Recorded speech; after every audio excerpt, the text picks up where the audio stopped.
Yo, what's up, my gamers in Christ? Welcome back. Welcome back, ladies and gentlemen. There's a fun little 30-minute break we had there. Went in Loner's chat, said what's up. And now we're back on the, we're back into the files. Yet again.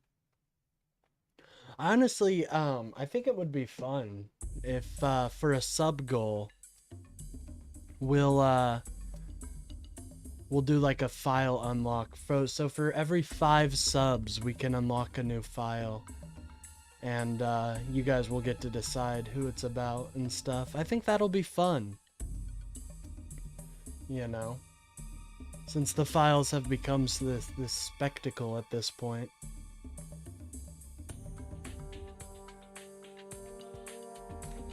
Anyways, we got a lot to get into, but I think I'm gonna start. I gotta restart this game real quick. God, I feel like I've just been, you know, this level, being stuck in this level is really, it's given me mental block of being stuck, you know what I mean?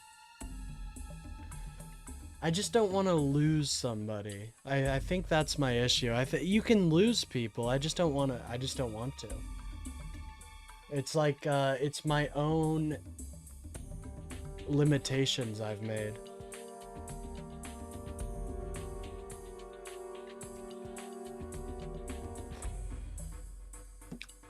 I've made my own prison. When you think about it. And is that not a statement of man in itself? Is that not a statement of man himself? I don't know. Anyways, I'm dying. Send your best regards, please.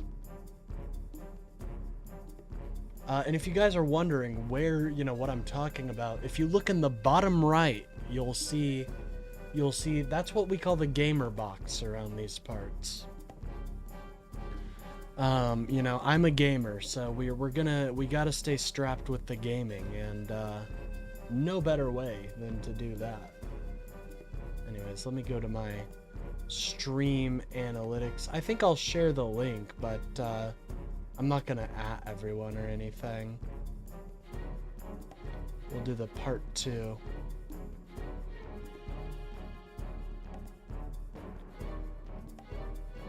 Stream announcements. Part 2.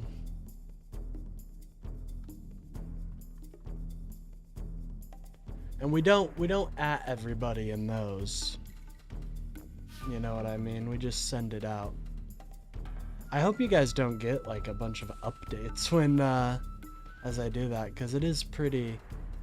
I really want to refine my streaming segments, like on these off days.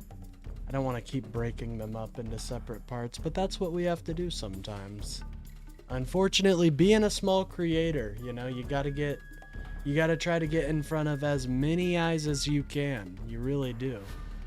And by the way, guys, if you are enjoying the stream, please remember to like and subscribe. Once we hit 5 new subscribers, we'll go over a new Epstein file. So remember to like the stream and sub. Those are 2 very important tasks that I know you guys can do. I believe in you so heavily. You have no idea. I know you're strong. I believe in your powers. So just remember to hit that like and subscribe button. Anyways, let me get back to the game I'm playing. If you guys are new here, we have the gamer box in the bottom right, which is displaying Front Mission 4 right now. This is an old PS2 game that I never beat as a child, which I am now playing to finally beat it.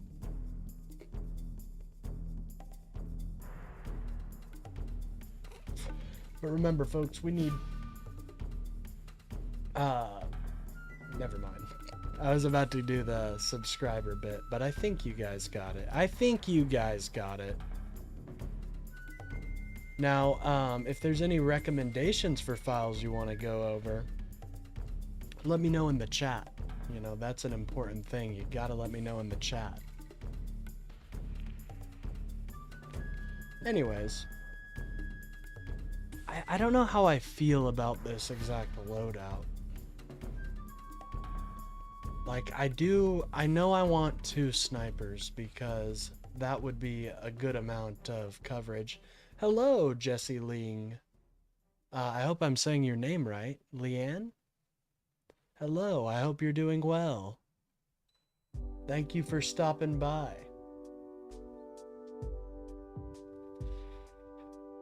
If you're new around here, we talk about politics and the news. I'm a liberal content creator in my 20s, just trying to make it big on this world and talk about the news and politics and try to go against the narrative that these rightoids try to put out with some of their crazy shit.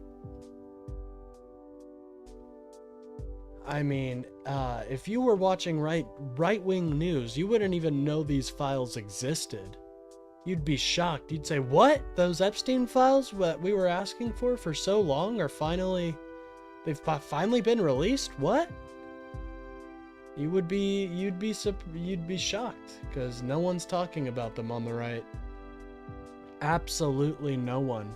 And it's just embarrassing. They all know the game that they're playing. Like, you know, a year ago, you ask Benny Johnson, he'll say, "Oh, those Epstein files, let me tell you." Now it's nothing but a peep, not a peep. By the way, thank you for reacting to the stream for all you mobile users out there. If you react, it gets me out there in the algorithm and, you know, gets me in front of people. Good to see you, R-Man 6691. Thank you for saying what's up in the chat. Appreciate it. If you guys are new here, I would really appreciate a like and subscribe. You're gonna hear me say that quite a bit because the average view time is about 3 minutes on here, which, you know, that's actually not too bad. That's not too bad at all.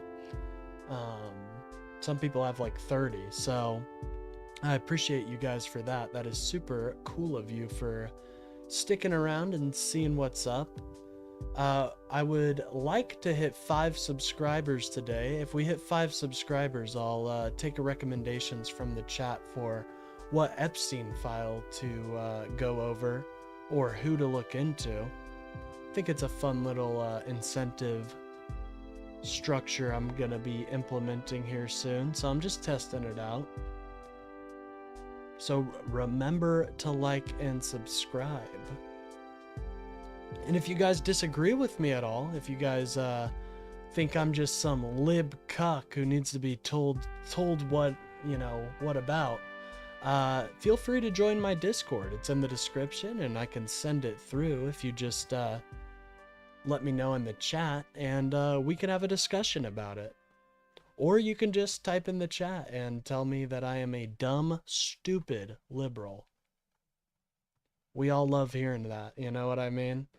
Something tells me there's not going to be too many of those people because Trump is just at this point so underwater. It's almost, I don't know if you can defend him, you know what I mean? It's basically impossible in my opinion. Whether it be the Epstein files that he's not releasing, the tariffs hurting small businesses across the US, or any number of these things that could that affect the average American. He's just falling. He's just falling ever further down in the approval ratings. And I don't know what his basement is. I really don't know. Now, we don't like to take polls too seriously just because we all know how the polls were predicting Kamala to win, and unfortunately that didn't happen, but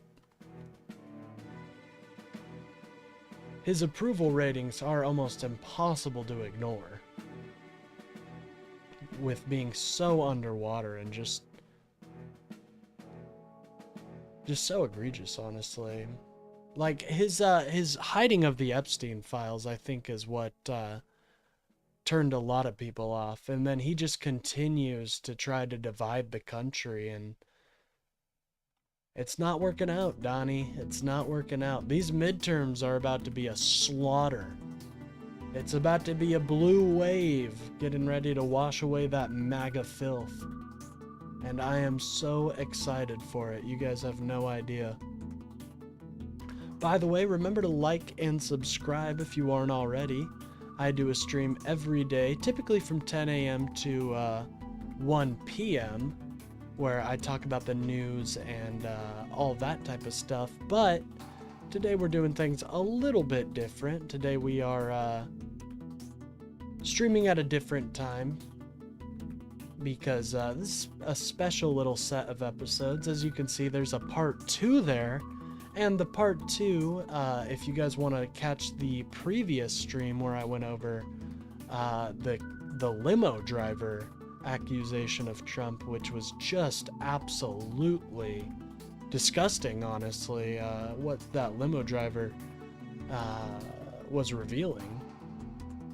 If any of these accusations are true, it's very damning for Donald Trump. It is. But I don't know if I quite believe that story. There are some interesting things about that story that are kind of hard to believe for me personally, but I don't know about we're not catching as many MAGA. I feel like MAGA is afraid almost to defend their dear leader, and I think that's sad. They should not be afraid to be, I'm not afraid to defend someone like Hakeem.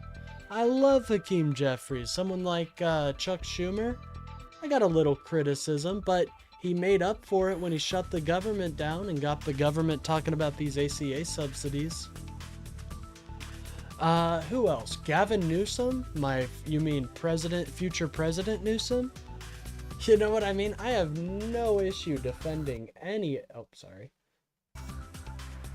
of my of these people, but they can't do the same. And I think that's very telling. I really do. But maybe there's something I'm missing. Who knows? Maybe someone in the chat will let me know that I am, some MAGA warrior will come into the stream and show me how wrong I am. That's what we hope for. That's what we hope for. We'll start going over more files at around the 30-minute mark. But it's just me kind of talking till then. Something that's I kind of we'll be talking about tomorrow is the Islamic State's continued grab of power, and it continues to be something that that is a real issue. I don't think a lot of people have kind of forgotten about ISIS, but they are still a very ever-present threat. And it's something that I'm afraid our current security not our apparatus, but the administrators of that apparatus are woefully unprepared to actually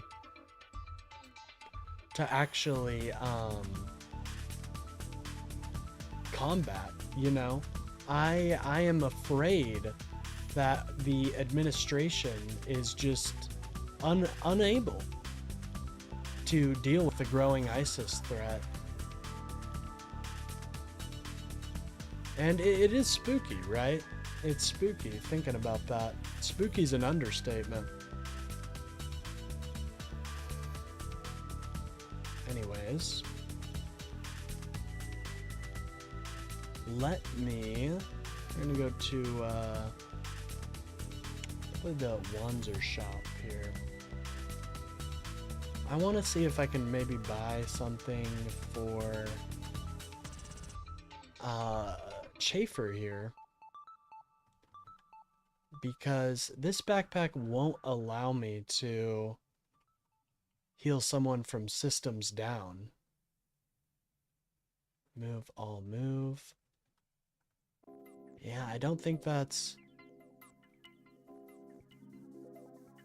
Ah, it's this one we need.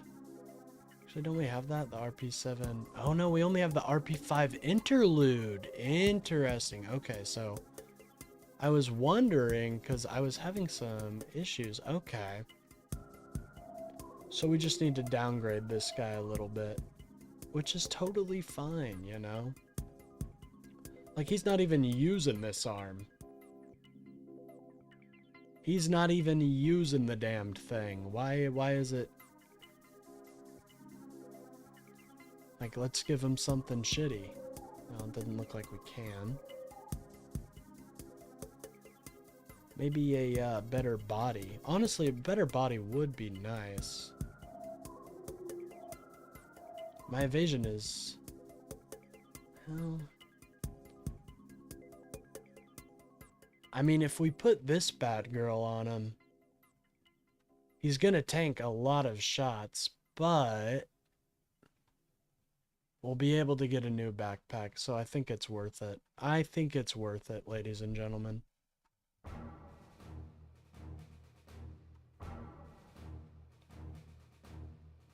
So this is interesting. One's better at restoring health, but one allows for more... Oh, sorry. One allows for more status removals. But the repair you get from that one is just absolutely monstrous. It's like double the health. But this one is less AP, so I think we'll do this one. I think that's worth it. I know, I may be kicking myself in the head for that one later. I don't know. And we can give him a better machine gun finally. He needed something. Can I give him a shield? Or that would go way over what I can give him. That sucks.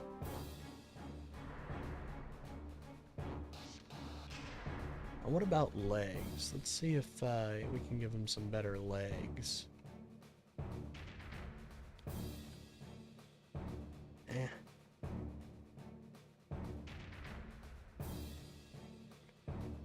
Okay, now No, we can't. We can't. I'm sorry. That's too risky, guys. It's too risky.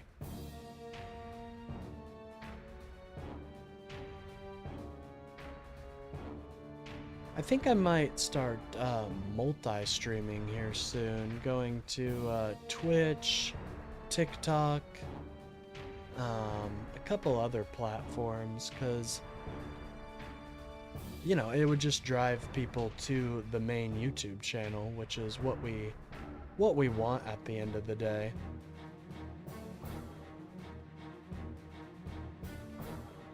I'll be honest though, you know, I'm not the biggest fan of what Twitch has allowed in the past, but I'm willing to you know, put that aside temporarily for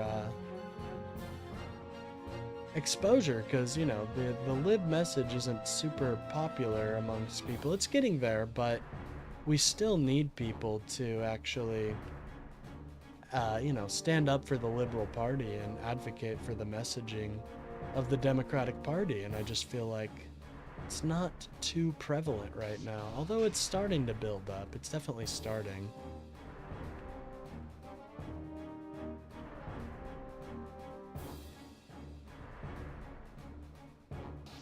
Alright. Is there anybody else? Thaman, I mean, he's already got some pretty beastie weapons. I think I'm gonna switch out the Wild Goose, though, for something...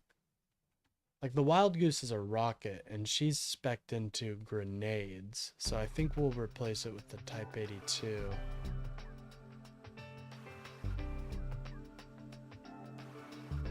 Yeah, I think that'll work.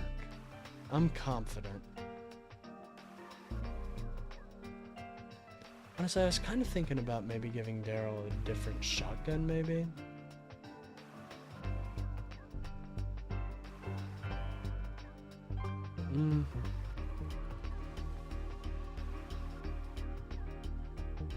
Yeah, I'm just not seeing anything that really screams Daryl, you know? Which is okay.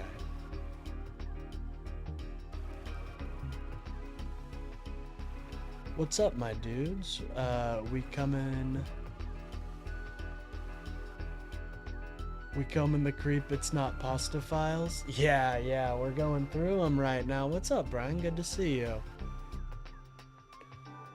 Right now, I'm just doing a little gaming, but here in about 10 minutes, we'll start browsing through a couple more files, or we can watch some videos related to the files as well. If you guys want to. More of a chill day today. More of a chill day. Tomorrow I'll also be doing a extra long stream around my normal time. But good to see you, Brian.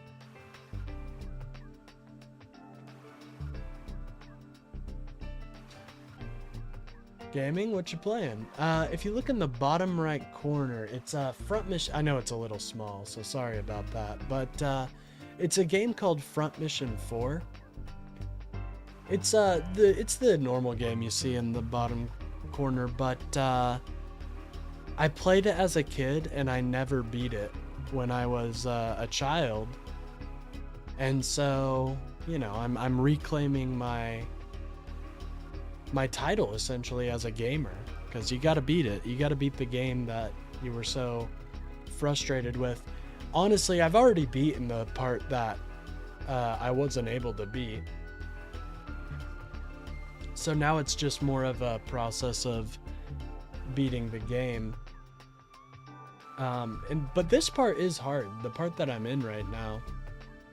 But it's essentially like, it's a strategy game. Oh yeah, I've some old PS1 and 2 games on my phone I've been meaning to beat. Yeah, hey, Front Mission 4 is fun, dude. I think it holds up super well too. Like, even the graphics aren't that bad. I like those more blocky graphics though, and little hint about what the interface that I'll be working on here soon. Because remember, we're just in the MS Paint era. At some point, we'll transition into the next era. The nostalgia hits different. Oh yeah. The nostalgia for this type of game. Like, we don't really have these types of games anymore.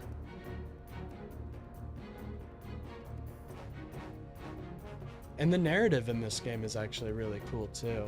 It's all about trying to stop, it's about a private military contracting group, named the Durandal, who are investigating a series of attacks. And then on the flip side, it's about it's a dual campaign. So on the flip side, it's about a bunch of deserters from basically the United States, who deserted during a war in Venezuela, trying to make it out of Venezuela, but unfortunately for them, but fortunately for the world, they were not able to escape the war and instead play key factors in its developing. That's who I'm playing as right now, the deserters. They end up linking up with a bunch of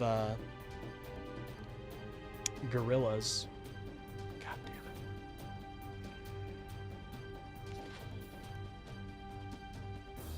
it. Ever played FF Tactics? It plays the same way as Front Mission? No, I haven't. I'll have to check that out. It sounds fun.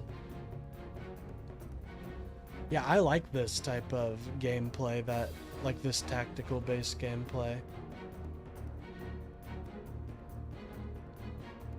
Honestly, the reason I started playing this was, well, number one, you know, you gotta beat the games you played as a kid, but weren't able to beat as an adult. I think that's a requirement. But I also just wasn't able to find games like this. I actually saw that it's actually, there is something. Oh, I can't remove the systems down still. That's infuriating. Turns out the backpack upgrade didn't do that much. I think the best way to deal with these guys is to like set up a firing line. But I've been seeing ads for this new game that's kind of like mech-based combat. That looks really interesting. I don't remember the name now, but it actually popped up on my shorts feed, believe it or not. Shout out to fucking shorts. Okay, obviously we don't want that, so let's we can actually advance. Not quite there, because that'll get him out of range, but yeah, it looked really cool. It's like mech-based combat, essentially. I'm definitely gonna have to check it out when it drops.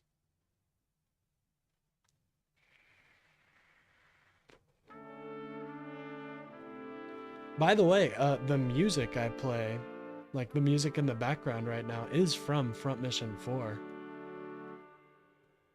One day I was just like, I gotta have something playing when I start the stream. And I was running into issues with quote-unquote non-copyright music actually being extremely copyrighted. So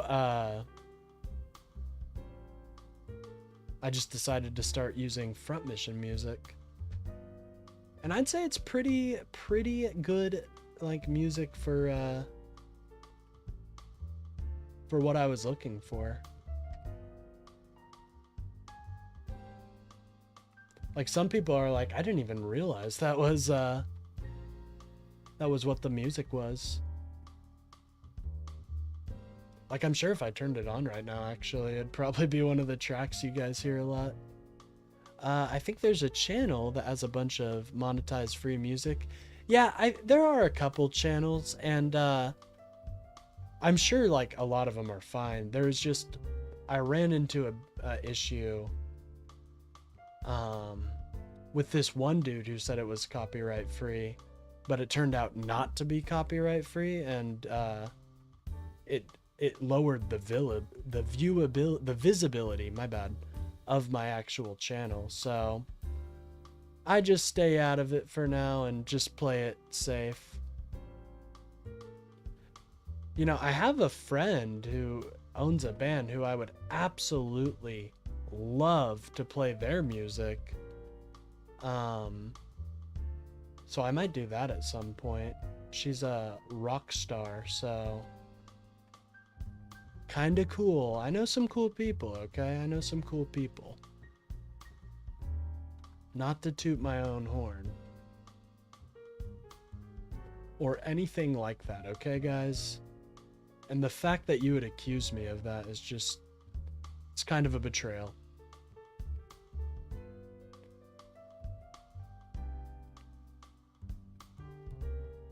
Gotta get the word out, they're not signed. Oh yeah, she's a pretty cool person. I've known her most of my life, so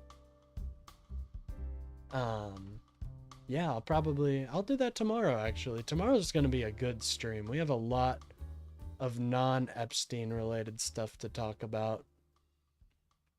And honestly, I don't even know how much of the Epstein stuff will really... I mean, we talked about the big bombshell earlier about how essentially the limo driver story. We talked about that. And I think that is one of the most, like, shocking stories to come out of the reveals so far.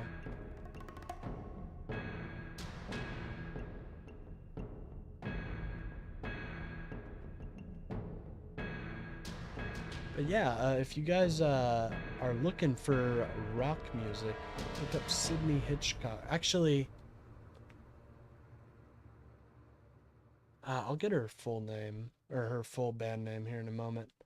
Um, I think talking about the DOJ isn't going to give too much contention. There's a ton of people on both sides miffed about him. Yeah, I know. I just, like, it is, you speak on something really important. It is really hard to get, I'm gonna turn down the music just a hair. But it is kind of hard to get, like, the DOJ, or people to defend the DOJ right now, because it's just so egregiously, like, against the will of the people right now.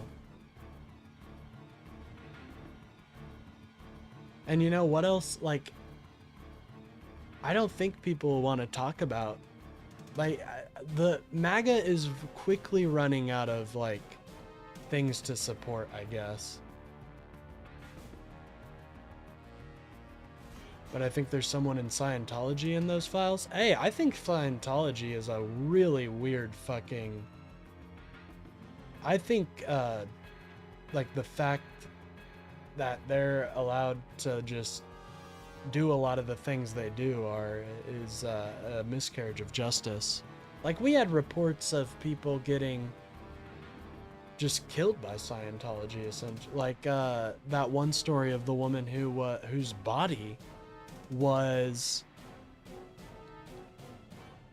essentially eaten up by cockroaches and rats. I just woke up. Will be going any cool finds? No, we've just been gaming for a little bit right now, waiting for people to file in.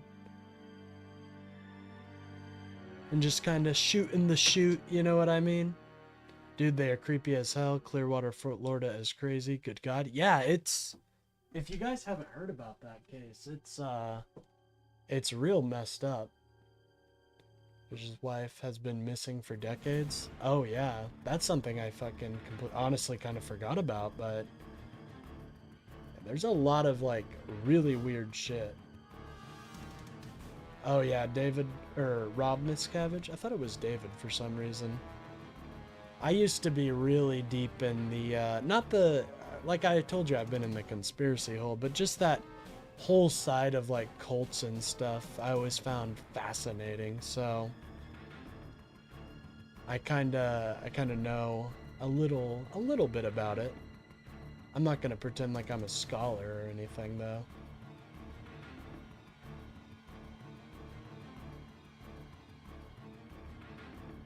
I was more interested in, like, the chaos magic stuff, not gonna lie. That was my bread and butter. Aleister Crowley! The Dark!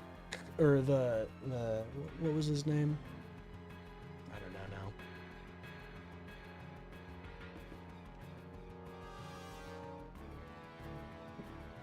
now. Anyways, if you guys have any recommendations for videos you want to watch or anything, send them in the chat. Because that are related to the Epstein files. I've been looking, you know, I haven't had a lot of time to just search through stuff. And look at the latest stories revolving around it. And I think a big issue is that they're just trying their hardest not to, those on the right are trying their hardest not to acknowledge it. And I think that's contributing to this, you know, they're not talking about it on the right.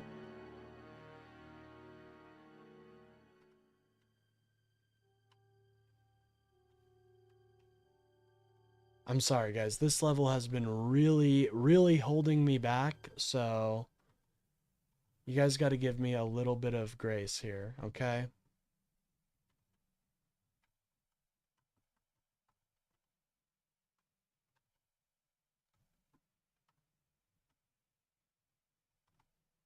Oh, is it over? Is the music done? Late stage? Yeah, I'm pretty late. I mean, I think it's around 21 is where I'm at. And also, to be fair, my full attention hasn't been on it. How close are you to finishing this game? I'd say we're about 2/3 of the way there. I know the people have been asking for a new game, so... But I don't want to finish it, you know, I want there to be a record of my achievements. So that someday my AI clone can, enjoy... his, clone's accomplishments. Or his original's accomplishments. Xenogears? Sounds cool. What's it about? That sounds dope. And we gotta pay homage. I mean, this is where the beginning music comes from, you know? I understand you guys have been seeing this stage for a minute, though, so... It's probably a little monotonous. A miss. Look at that. Alright, but, I guess we can go over a little bit of the files right now.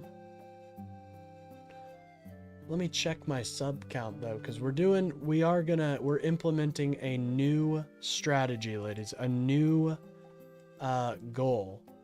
For every 5 subs we get, we'll go over a name in the files. For every 5 subs we get, we will go over a name in the files, and I think that'll be a great incentive. I think that will be a great incentive for people.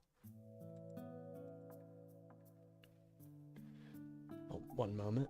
I missed your comment there, my bad. Xenogears is about using ancient mechs to fight enemy forces, behemoth monsters. Sometimes you can fight without them. Alright, I'm gonna have to check that out. Unsubbing right now to nudge it along. Hey, you can't do that. I know you, Bill. You're too well known of a community member. You're too well known, man. You can't pull that one. By the way, if you guys are new to the stream, I do a stream every day from 10 a.m. to 1 p.m. where I go over the news and politics and stuff like that. Today's a little different. Today we're doing a little bit of a special stream where we go over some of the files and talk about them. And after this stream, every 5 new subs I get will unlock a new member. I know I just said that, but a new Epstein file, essentially. He's so well known. He's Clockwell, of course. Who could forget about Bill Clockwell, the #1? He honestly, you know, and I hate to touch back on the drama again, but Bill deserves to be in he deserves to be in the best chat, one of the best chatter roles. I'm just gonna say that right now. You know, the patriotic music is behind me now, but he deserves it. Bill is a valiant member who deserves all the recognition he can get. And I think it just shows a lack of consideration by Spider. I do. I think it just shows a lack of consideration. And, you know, representation is what this country is built on. And so when you get rid of representation, you're getting rid of what makes America America.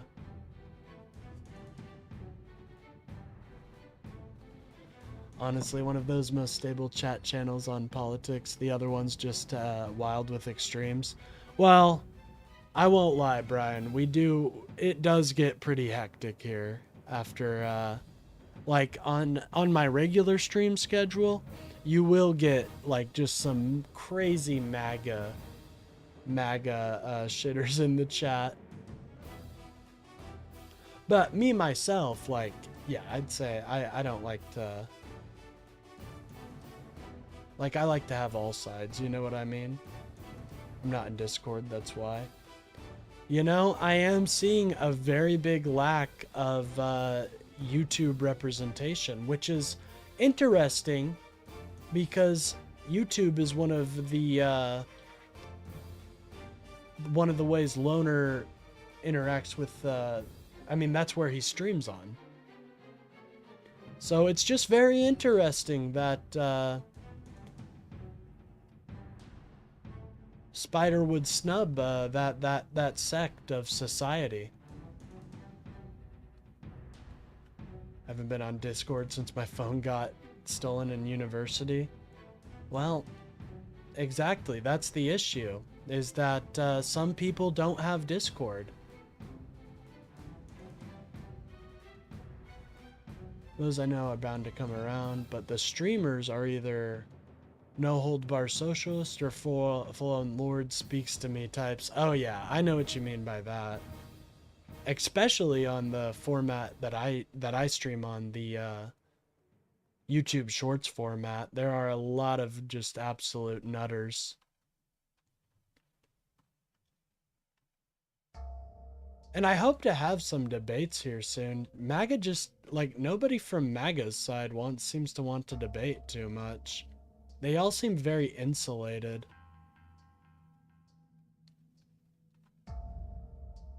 But hopefully that'll change soon. I'm not that scary of a dude. Like, I don't even think I'm that great of a debater, to be quite frank. So they don't have much to be afraid of, in my opinion. You know? I'm just some stoner from Kansas, so it's not like I'm the most threatening type of person.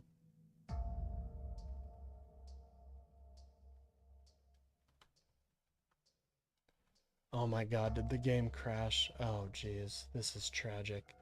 They're having their fallout with TP USA, so it might be a while. Yeah, that's something else. The MAGA Civil War is just raging on with no end in sight.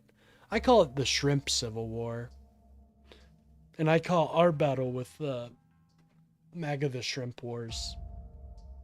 And it all has to do with the loser in the bottom right. You'll have to study my lore to know what I mean by that. I saw Charlie in my dreams. He only talked about Egyptian plains. Ah. Oh, you missed it, or no, you saw it, Bill, about how Tim Pool was coping that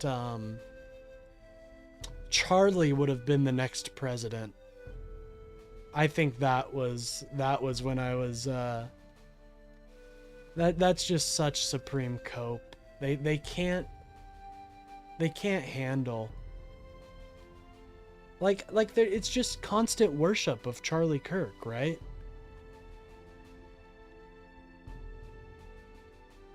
You are scary handsome. Thank you. I appreciate that, Bill. I appreciate that. You're a amazing dude. We don't even need, you know, it goes without saying that Bill Clockwell, he slings that blank well. You know what I'm saying, guys? That's all I'm gonna say. Anyways. Candace is clearly trying to out-nut Yeasty. I mean, honestly, dude. Well, like, why is she going... She said Tim Pool is like when she put his face in there, I think that really said a lot, you know? And what she continues to do is just disgusting.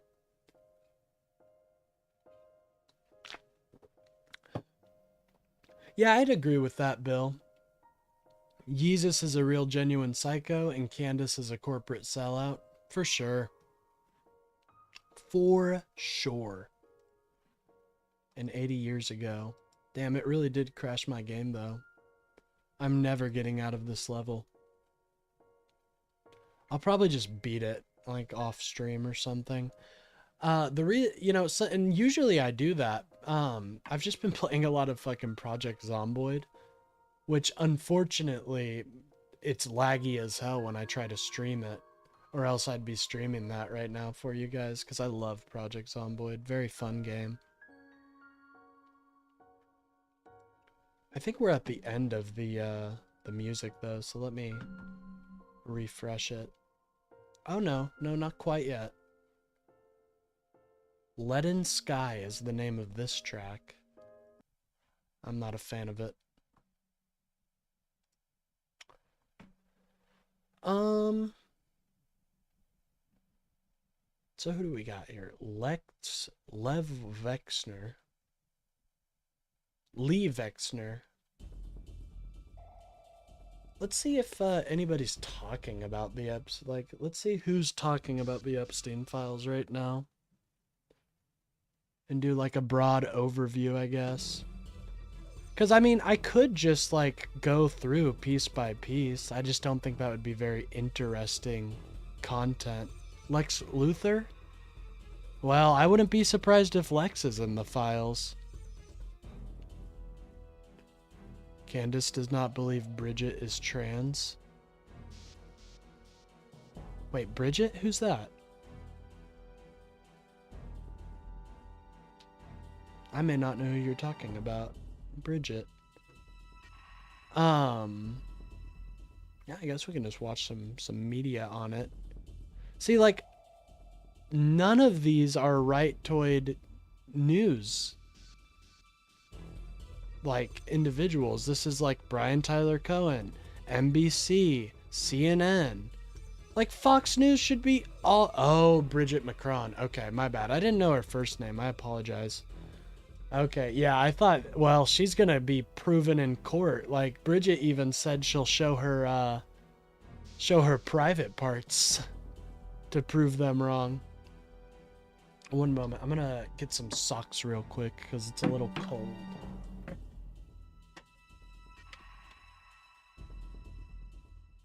Now, normal people, they'll probably leave during this part, but you guys... If you are real soundophiles, you may be able to see what the outlay of my room is by basically echolocating where my voice is at a given time. Now you would need, I'll give you a hint, my microphone is in the right of the room. Okay? So for all of you wanting to triangulate my exact location, you have that.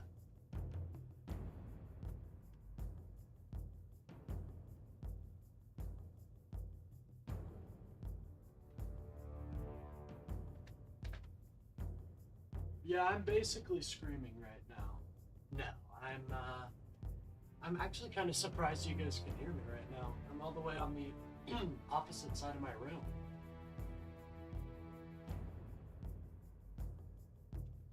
All the way. Now, I will be getting a face cam soon. I've said that for a while now and just not pulled the trigger on one, but I just need to get one and be happy with it.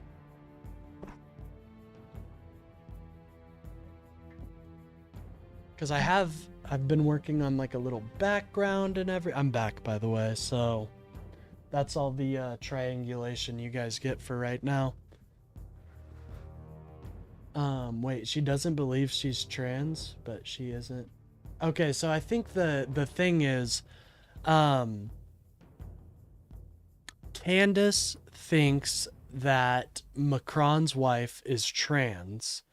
And she started saying that. And then the French government, or the Macron family, I think, sued her.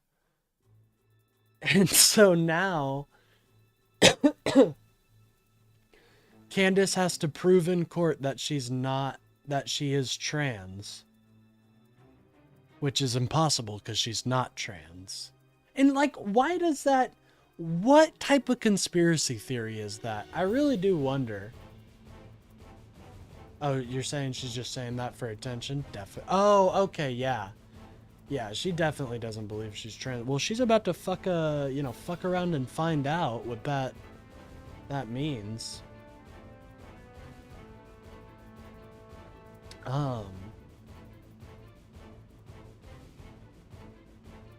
let me. So we have BTC talking about it.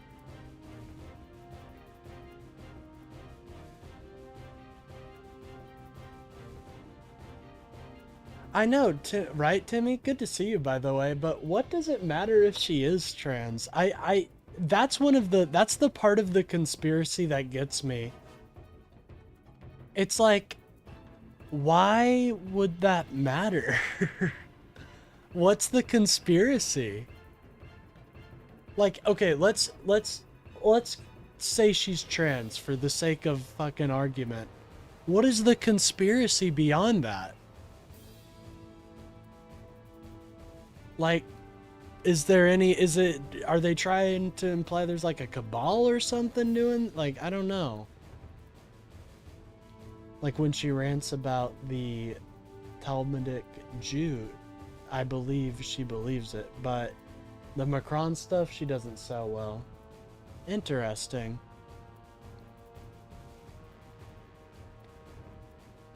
Well, I wonder. Okay, so MS Now has a piece on it. I think I saw. Do we like Patrick Boyle? I see he was talking about this, so I kind of want to watch The his thing. congressional order. Yeah, it's almost 2026. Quite normal for them to have a different gender. Yeah, I think that's. But the entire claim is just like wrong. You know, she is like a biological female. So it's just a weird thing to like say. I do think that there are people out there who are trying to convince children to transition just for population control. I don't think that's going on, Brian. No, I personally don't think that's what's happening. I think people are just like these are new ideas, and so it feels like since it hasn't been happening, you know, it feels kind of like it's affecting a disproportionate amount of children, right? But it's much more that the children are much more comfortable with coming out. And also something else that's important to know is that a lot of these gender affirming care services are reversible, meaning you won't be sterile.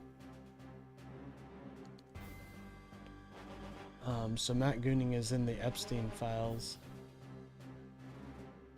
I'm quite disappointed in that.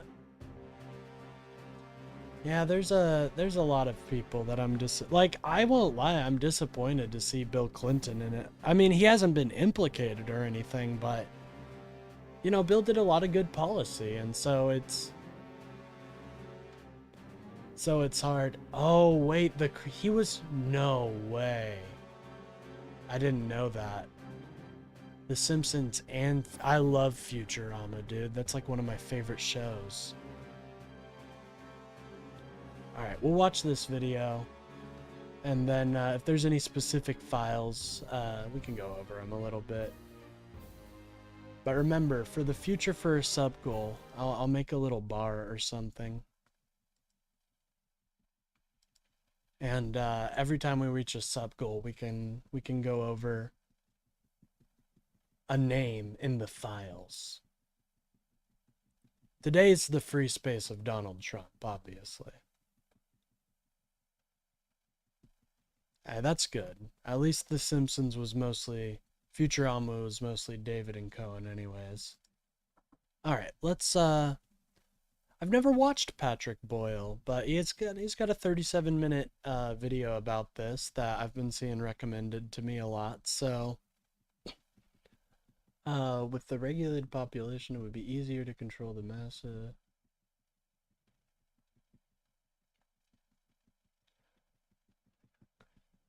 I don't think that's what's necessarily happening, because you see a lot of people, like, I guess I wonder who is this they, because Donald Trump's in charge of the government right now. I feel like if that was happening, they'd be like, everybody in the right would be pointing to it like, look at this. Here's the proof. Requiring the Department of Justice to release the Epstein files was billed as a victory for transparency last month when it was signed into law. Since the files started being released a day late in small increments and with heavy redactions, it's become a chaotic spectacle Yeah, of and remember, this was a incompetence, day, like, technical all of this is like completely going against the letter of the law, which really pisses, like, you know, do exist. Well, I'm not denying that there are, like, I guess I don't know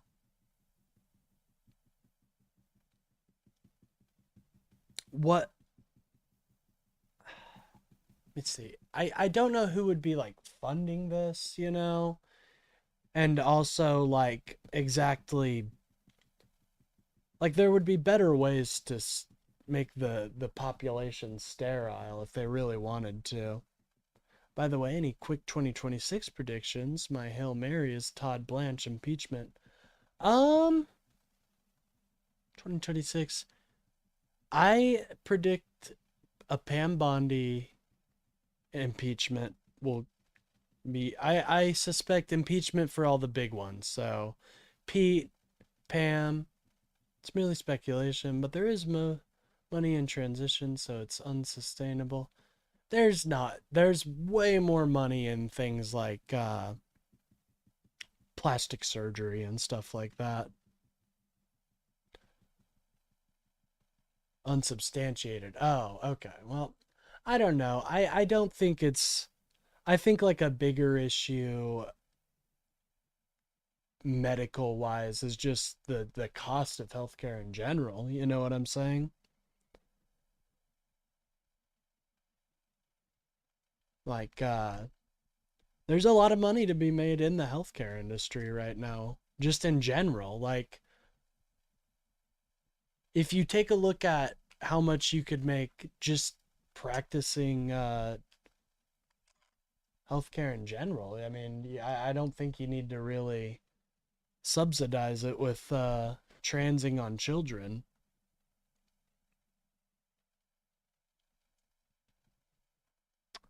Anyways, sorry, failure and selective it's getting a disclosure, little late making out the most here, so I unhinged feel like my conspiracy brain is theory. starting to fog up. You guys ever get that where you kind of just feel brain foggy and like you just don't know quite what to, like, you're starting to string words and you're like yada yada yada. I hate when that happens, but that's all right. Theorists look reasonable. On Christmas Eve, it was announced that additional files had been uncovered and that it would likely Dem said take they a aren't few doing more Trump weeks for the full impeachment. data set to be. Late out there, it's 5 a.m. here. Yeah, you should be asleep, Bill. Why aren't you sleeping? Remember when the insulin jumped in price the moment the guy who owns the patent realized he was the only one making his type of insulin? Oh yeah, the I know that a lot of people are struggling with insulin right now. It's just so scummy that they're allowed to do that. Now, a lot of states, like, I know a lot of states are able to subsidize that, but even still, it's pretty ridiculous. Be released. The scale of the omission is staggering. To date, the Department of Justice has released just 11,034 documents. Yet, with this sudden request for delay, the department admitted that it has uncovered over 1 million additional records. Yeah, this is suspect. I gotta be honest, guys. I don't really believe for a minute this story. Corporate medicine, the sleaziest kind of fine, sleazier than slumlords. Yeah, I don't know. I do think like we do need to kind of address the issues of the increasing drug prices. I thought there was no files yet millions found, right? Well, when they put out a memo say, when the Texas floods were going on saying nothing to see here, guys. It's all just fake. And then this happens. Like I don't know what to make of it other than they're trying to hide something. That still need to be reviewed. This admission is a humiliating reversal for Attorney General Pam Bondi, who in February told the public Oh, that but the relevant 2026, file. yeah. I think Pam Bondi's getting I think all the major heads are going to get impeached. Oh, dude, you are. Let's see what type stops 8667 says. You are. What are you guys thinking he's gonna say? I think he's gonna say an amazing streamer, and I'm gonna subscribe to you. Politics are bullshit. The news is pure distraction. Oh, one of these people. That's not true. That's a lie people tell themselves to essentially disengage from politics and to not actually engage with um to actually engage with reality. It's much easier to say, no, none of this matters. It's all bullshit than to actually engage with like the facts and truth. How old am I? Old enough to be with your mom. Whoa. Got him. No, I'm 25. That's exactly what they want you to think. I know there's no way they'll finish redacting those files, maybe even before the end of next year. Yeah, that's the unfortunate part of it. And like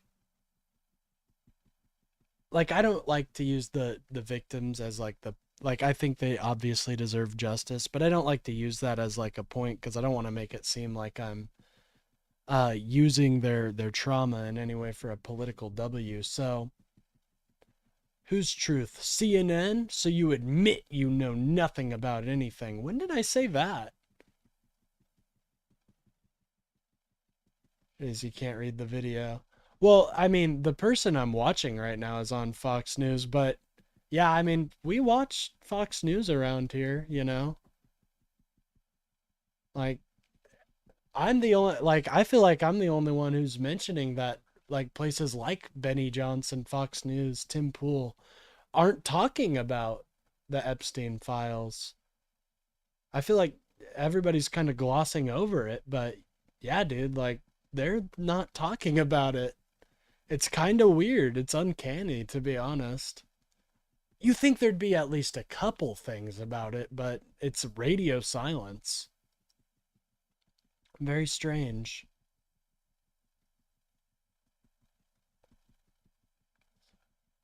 FBI assets are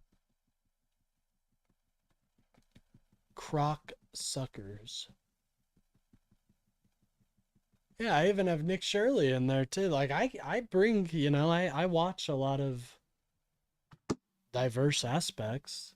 Now I'll hold, if I think somebody's lying, I'll obviously mention that and bring that up, but we enjoy a diverse media diet out here. If you want to know who I personally like go to for the news, I do use PBS and I like the AP too. I think the Associated Press is gets it right a good amount of times. At least in US domestic. Now abroad I it's a little more touchy, but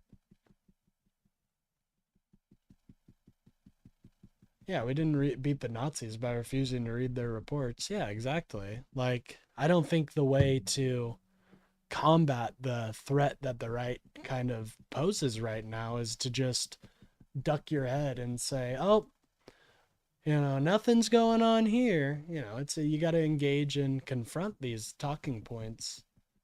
And it helps, it helps you guys be better equipped to fight it too. Because, you hear me talking about it and you see what I say, then when somebody brings up a point that they brought up, you can be like, oh, well, actually, it's a learning process together. Anyways, let's hear what Patrick has to Files were say a sitting little on her more. desk and Yeah, and Fox News, I don't shit on Fox News too much because Fox News, well, I do from time to, it's here ready and there for with them. review. But they were the ones to release that little bit about how some of these redactions are politically based. We didn't know that until Fox News reported it. So shout out to Fox News for that. I'll fucking give a shout out where a shout out is due. This pivot from ready to release to too much to process confirms the worst fears of And transparency it's ad. bad when they say, when Fox News is like, yo, this is fucked. It's bad when your own side is criticizing it, especially on the right. These are, oh, so sorry. Didn't mean to hurt your ears, guys. These are my predictions. Section 2 of the Voting Rights Act being repealed, sadly. Second prediction, RFK Jr. has a stroke. Third prediction, Sino-Taiwanese skirmishes. A Saudi takeover Twitter might be a possibility, but it going away is unlikely. I think a Saudi takeover of Twitter would be interesting. Trump ballroom will not be finished in 2026. And my sixth prediction is Elon ODs on ketamine or barbiturates, but will not die. And he'll have a come to Jesus moment, and he'll start. I've seen, dude, the political sphere is a little weird right now because you see a lot of people just not liking what Trump is doing, but they're still like afraid to come over to the Democratic side. I don't know why. Like, you have people like me in there and IRI and all sorts of like diverse people, but I feel like the culture war era kind of made people afraid. But I have my 2026 predictions are I do think we'll see a lot more people come over to the left, but they're going to be more moderate, right? They're not going to be nearly as leftist. Being a guy in San Diego, I'm actually concerned with the Maduro situation. Dude, I am. Oh, yeah, not to. There's so much going on in terms of politics. We forgot about Venezuela, but Simple math. I do think like. So obviously, I do have a problem with the Maduro regime. Like they are going against the will of their people, right? And that's fucked up. But I think Trump just bombing these boats it's not a good casus belli for war, right? There are better ways to pressure a regime than to just bomb their the boats which are not even going to America. Most of them go to West Africa or Europe. So it's not necessarily even stopping the flow of drugs coming here. But I do have I think the best way to deal with this is through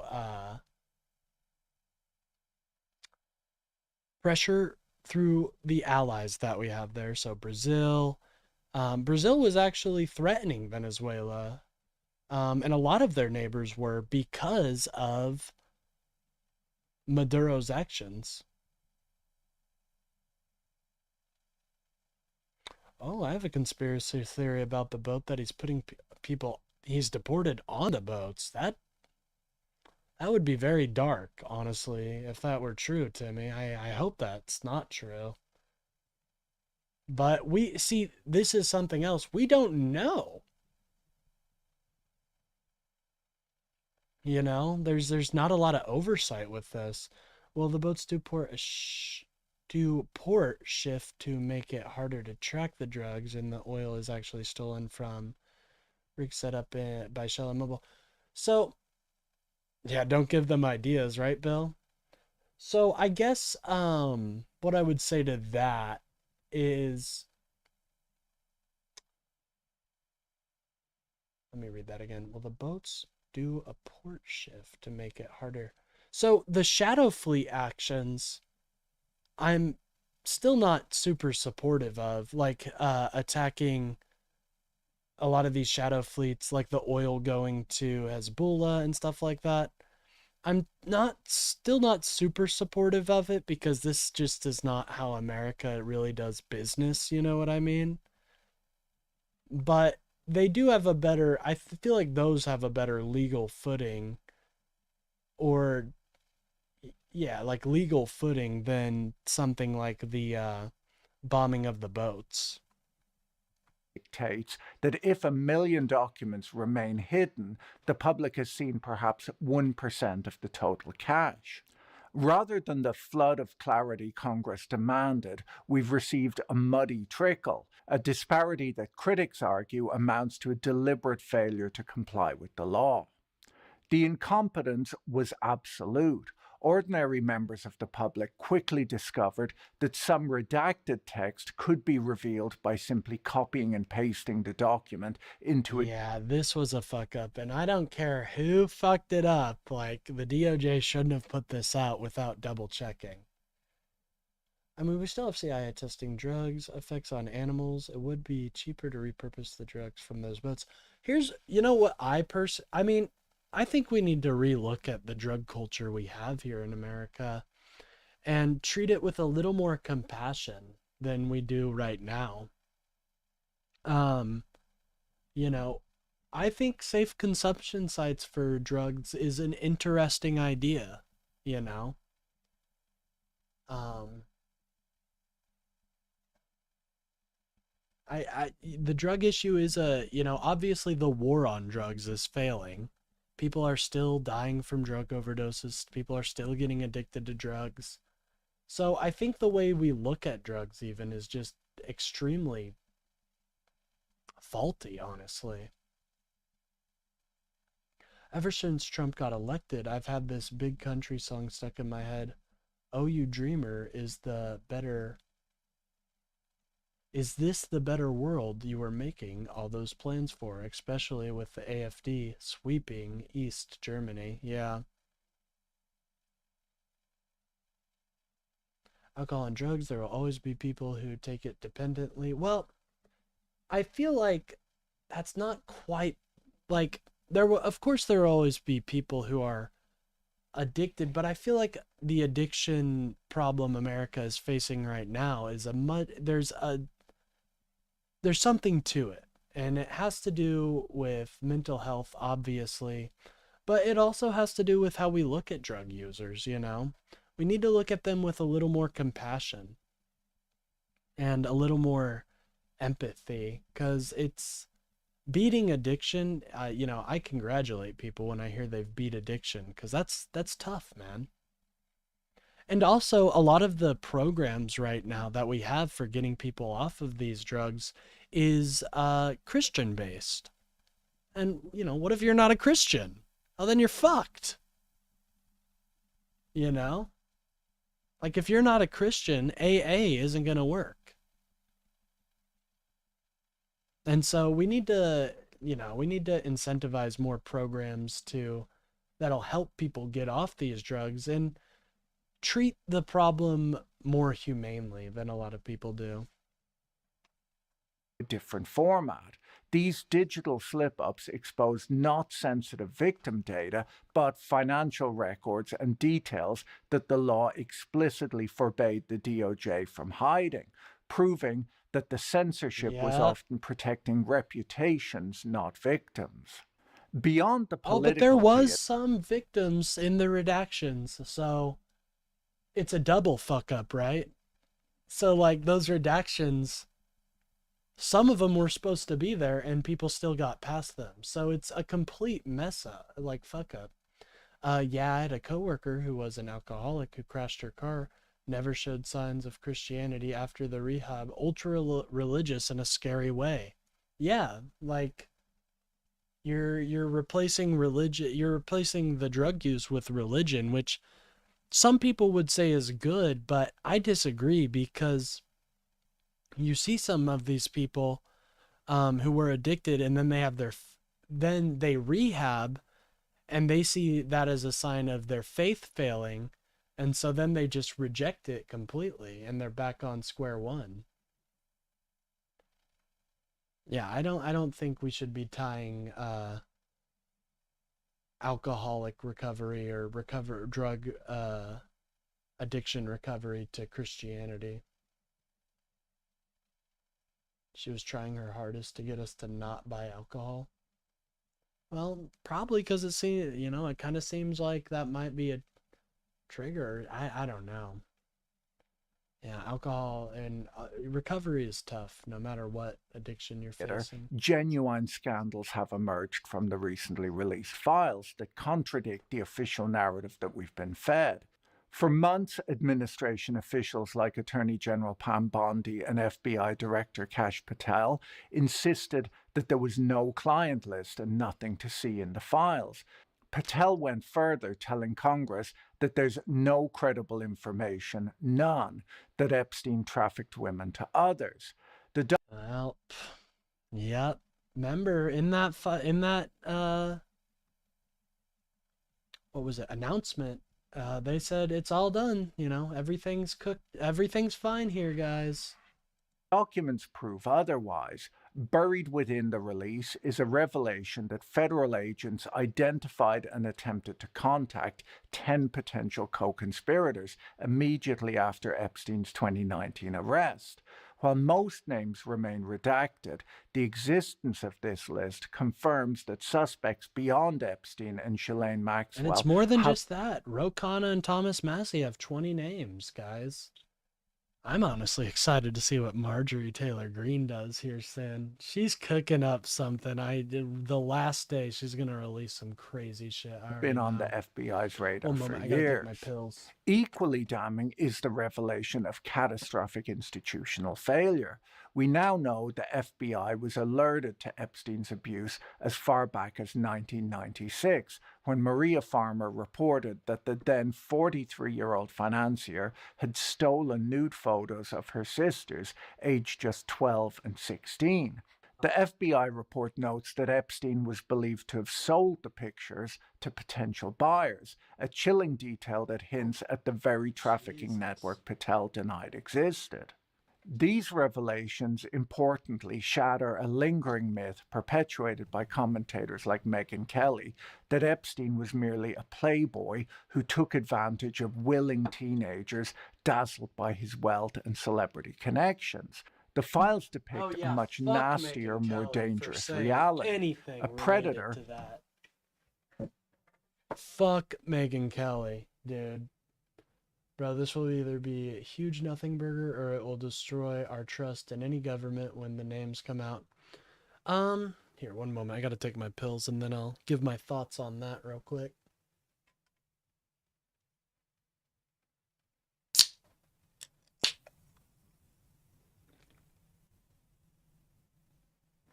Oh yeah, for her own private art collection is gross. But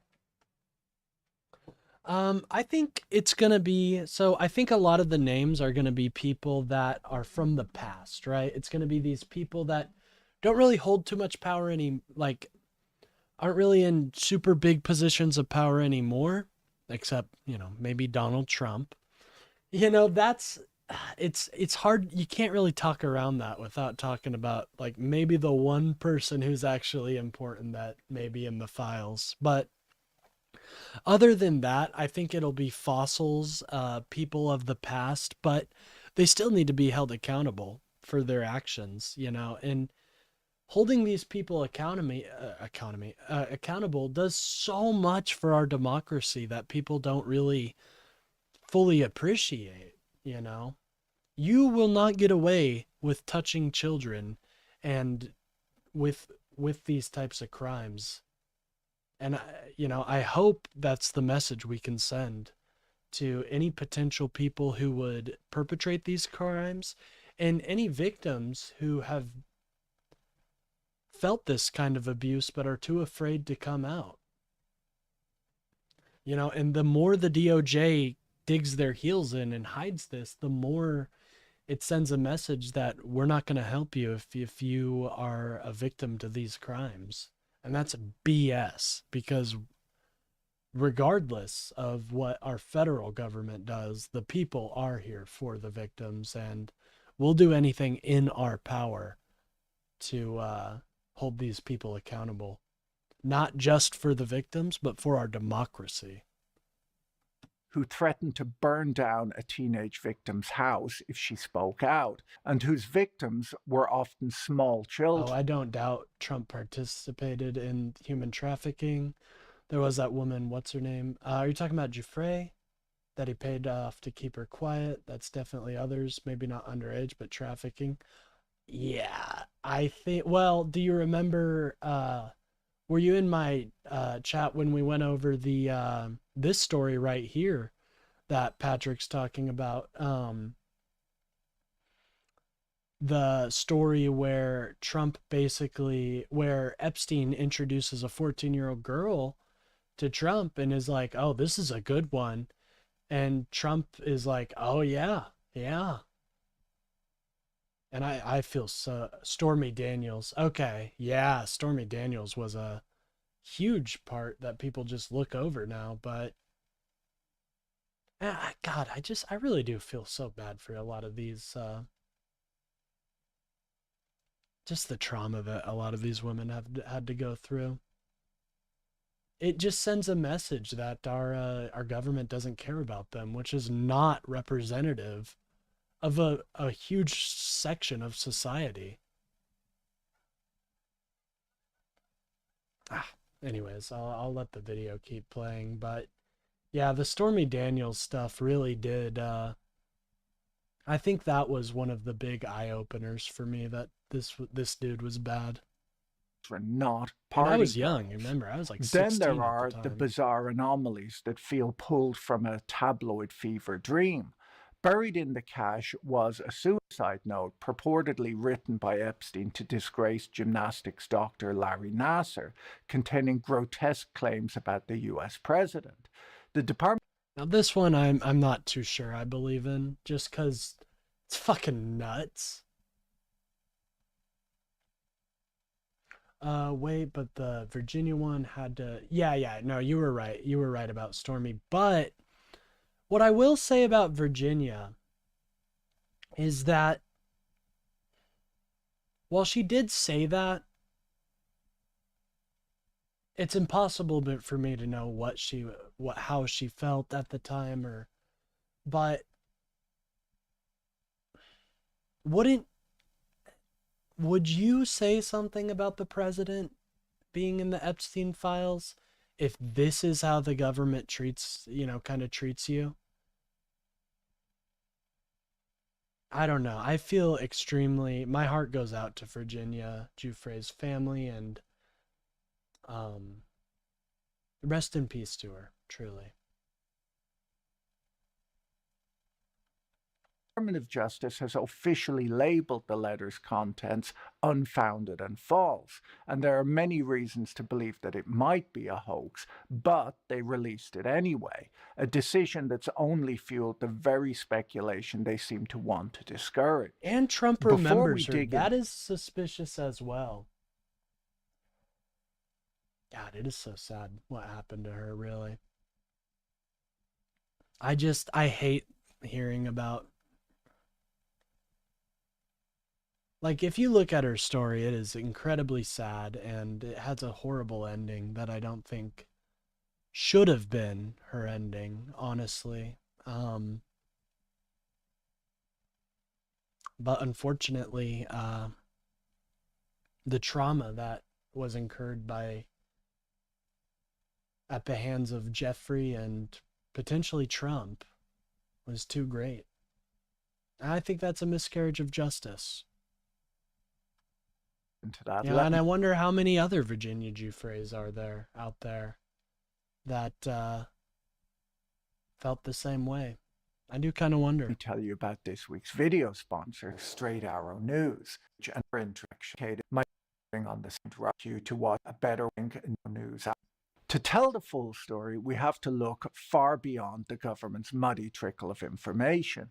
We'll combine the Department of Justice files with new data and photos released by the House Oversight Committee and groundbreaking reporting from the New York Times.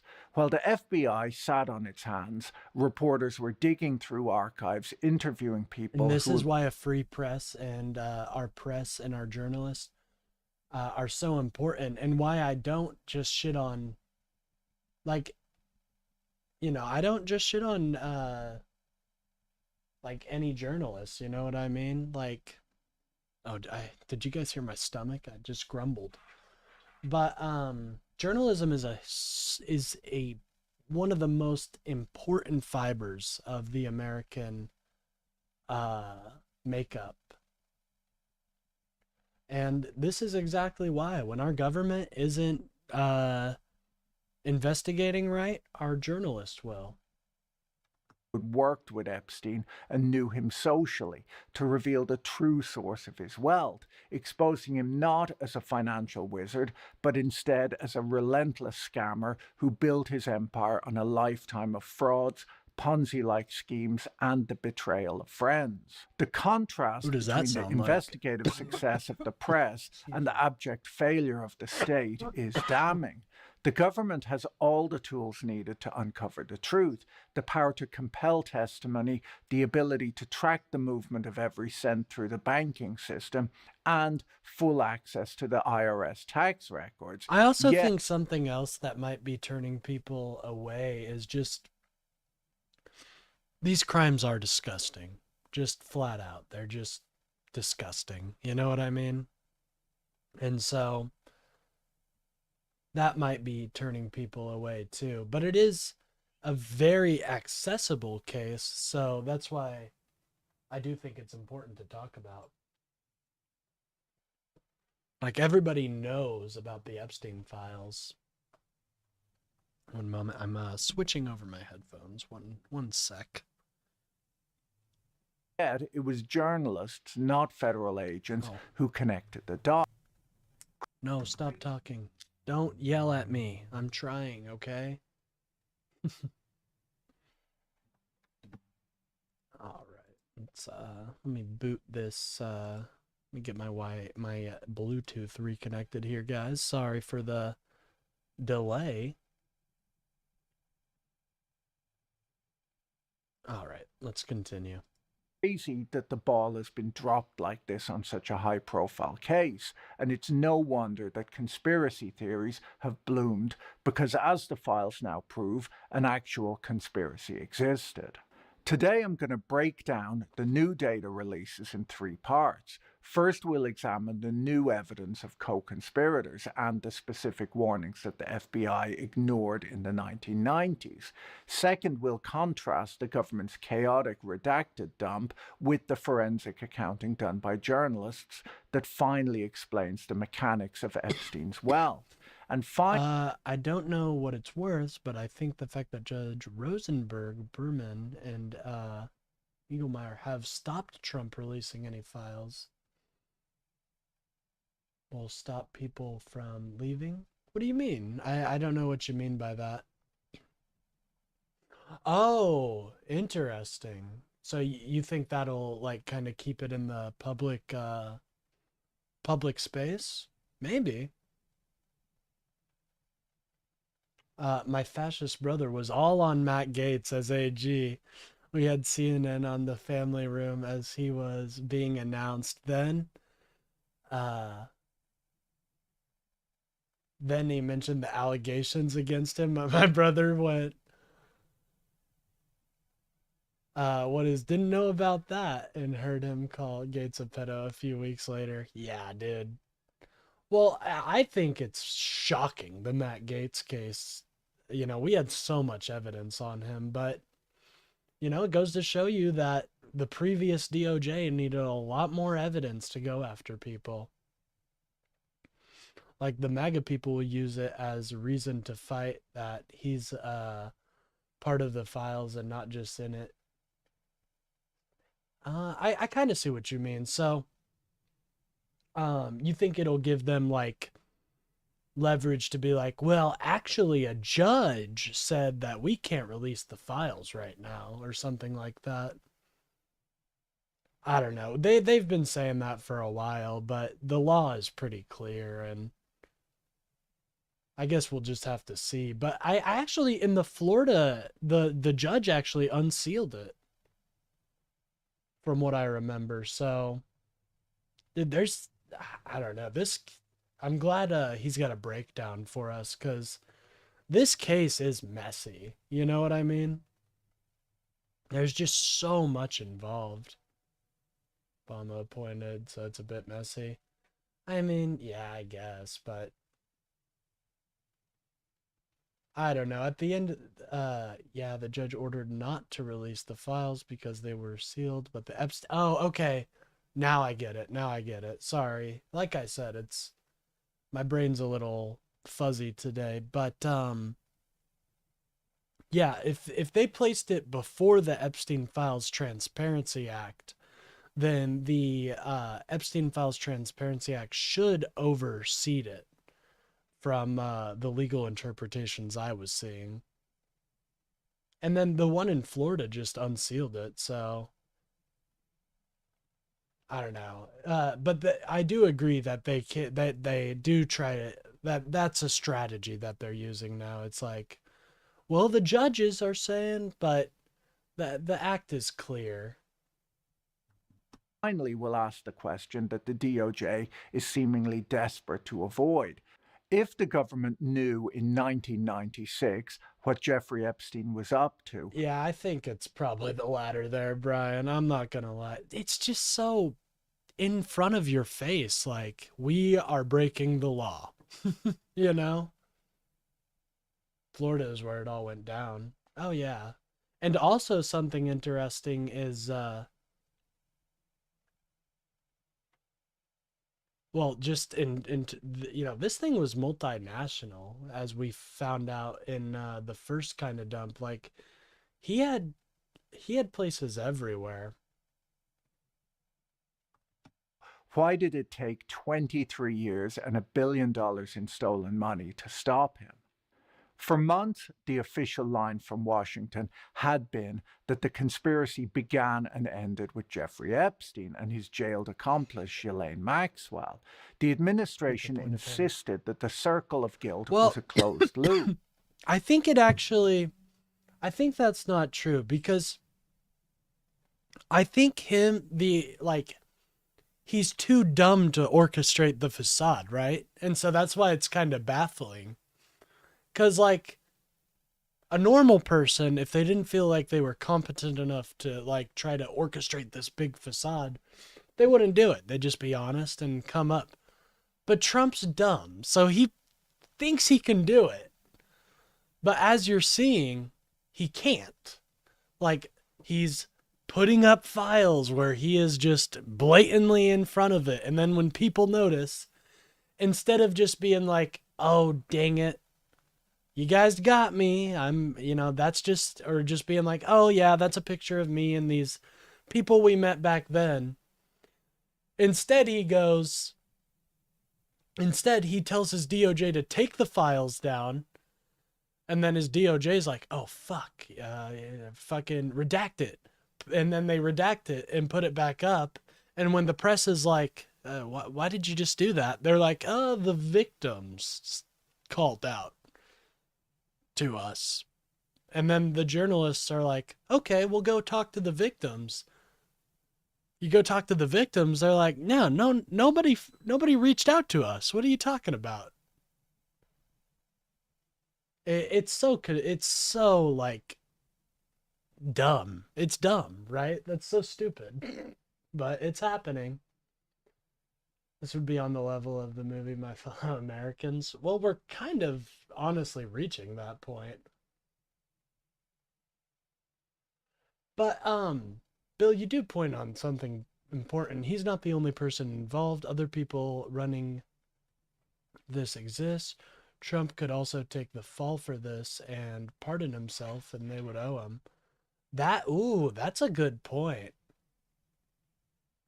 And you do touch on something important, Bill, is that Trump's not the only one in these files, and he could be protecting more powerful people. Maybe not more powerful, but more like some of his influential friends. That's a good point, Bill. Thank you for bringing that up. In sworn testimony to Congress, FBI Director All right, we're going to Kash Patel start was really unequivocal. This, so, who, if anyone, did Epstein traffic these young women to besides himself? Himself. There is no credible information. None. If there were, Trump I would bring the can't case pardon himself. yesterday. This claim strained credulity from the moment it was uttered. The public has Well, long you just known. watch. You just watch. He's gonna fucking try it. I guarantee you. You know. Thanks to leaks like the birthday book. Oh my god, the birthday book was so gross, dude. Epstein did not operate in a vacuum. But what was once strong suspicion is now documented fact. The files prove unequivocally that Patel's testimony was at best a catastrophic failure of memory, and at worst a lie. Buried in this week's chaotic document dump is a heavily redacted email chain from July 2019, sent just hours after Epstein's arrest. In it, an FBI agent asks a colleague for an update on the status of the 10 co-conspirators. I mean, Google and Microsoft heads are in the files too. That's a good point. But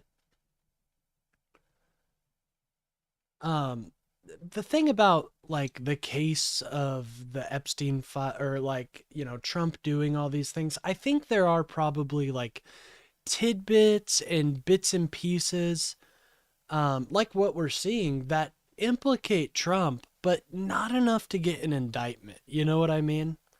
I don't think it reaches the level of being able to get an indictment, but it does make him look just horrible.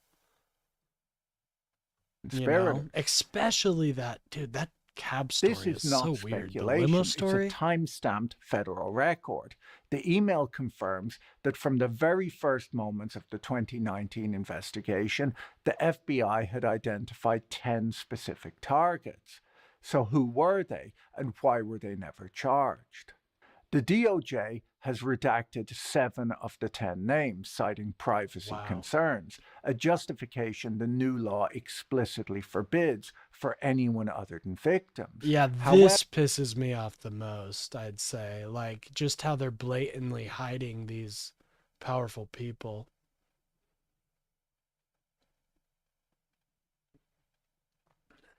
Oh God, DeSantis will pardon Trump as his 2028 bid. DeSantis doesn't hold a candle to anybody on the Dem side. I think dude, if it was DeSantis versus fucking Newsom, I'm sorry, Newsom is killing DeSantis. I don't know.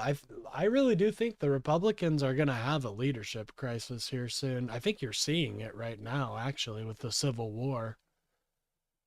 But they have a leadership crisis. They can't run on Trump forever, and I think they're starting to see it. Yeah, those wouldn't be the victims. No idea why they would redact witness testimony names, especially if they're innocent. Yeah, I mean, that's a good point. Like, I think a lot of us come to that conclusion of like, you have no reason to actually redact this stuff other than to just hide the names. However, 3 of the names were left visible. Ghislaine Maxwell, Jean-Luc Brunel, the French modeling agent who died in prison awaiting trial, and Leslie Wexner, the billionaire. We should look into Jean-Luc Brunel's, like, we need to look into him more, I feel. Something's a little weird about him dying in prison as well. That's a little strange. Does anybody know about his death? Like, was it like supernatural? Was it like natural, or was there some questions about it? I'm in the camp that Epstein probably killed himself because, it's kind of hard to be, the idea of being known as the world's most prolific pedophile is not a great legacy. But it wouldn't take me much to convince me that there might have been some shenanigans. Like, for an example, like, I could totally see a world where Jeffrey killed himself, but he was basically given the knife. There were people saying like, "Oh, you should kill yourself," in the government or something. I could see that. Oh God, there was an interview on him that screamed he had an underage. Oh geez. Ugh. I think this is just so sad that like they're allowed to get away with that. Like this is us, like the reason you don't blur out their name. We need to hold them accountable. Like I'm much more about holding these people accountable. A retail tycoon behind Victoria's Secret. Wexner's inclusion is explosive. For decades, he was Epstein's primary patron, entrusting the former math teacher with total control over his billions. While Wexner severed his financial ties in 2007 and claims that he was never a target of the federal investigation, his presence on a verified FBI suspect list suggests that agents believe that. Excuse me. Smoking a little bit of a stogie. But yeah, I think this Vector person, I mean, he sounds like an evil villain anyways, so no real surprise there. I do feel like am I crazy? Like, okay, so if I'm taking the Jeffrey Epstein story, The money trail. and I'm taking Trump out, like they're trying to, it feels like there's more, like if you don't have him, you don't have the whole story. Like that's kind of how it feels right now. Like it feels like we're missing parts of the story, and it might be because Donald Trump's in it. I don't know. Maybe I'm just tripping on that. It's the V. Decker Vought same premise evil. Yeah. Straight up, dude. And the abuse trail were intertwined. The most chilling evidence of a wider conspiracy comes not from 2019, but from 1996. Included in the files is a police report filed by Maria Farmer, an artist who worked for Epstein. She told the FBI explicitly that Epstein and Maxwell had stolen nude photographs of her younger sisters, aged 12 and 16, that she had taken for her own personal artwork. Crucially, the report notes that Epstein was believed to have sold the pictures to potential buyers. This single sentence destroys the lone wolf narrative. If Epstein and Maxwell... Yeah, get some sleep, Bill. It was good having you in the chat, by the way. It was good seeing you. But we'll probably end here in about like 30 minutes, so we won't be long behind you. But yeah, thanks for staying in the chat, man. Appreciate it. Bill's a really great community member, and one who I feel was snubbed in the personal chatters, or in the best chatters section.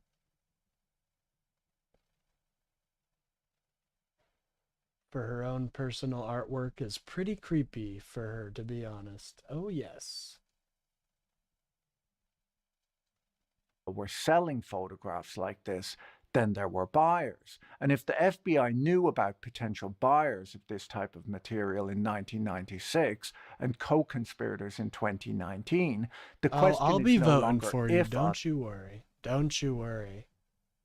I think we need a write-in section. Oh yeah, by the way, guys, if Lonerbox is having a a Loner Box Awards, and I'm not in them because Spider snubbed me, which is just absolutely, I mean, just absolutely, it's a snub beyond a snub. There's a write-in section on the last line.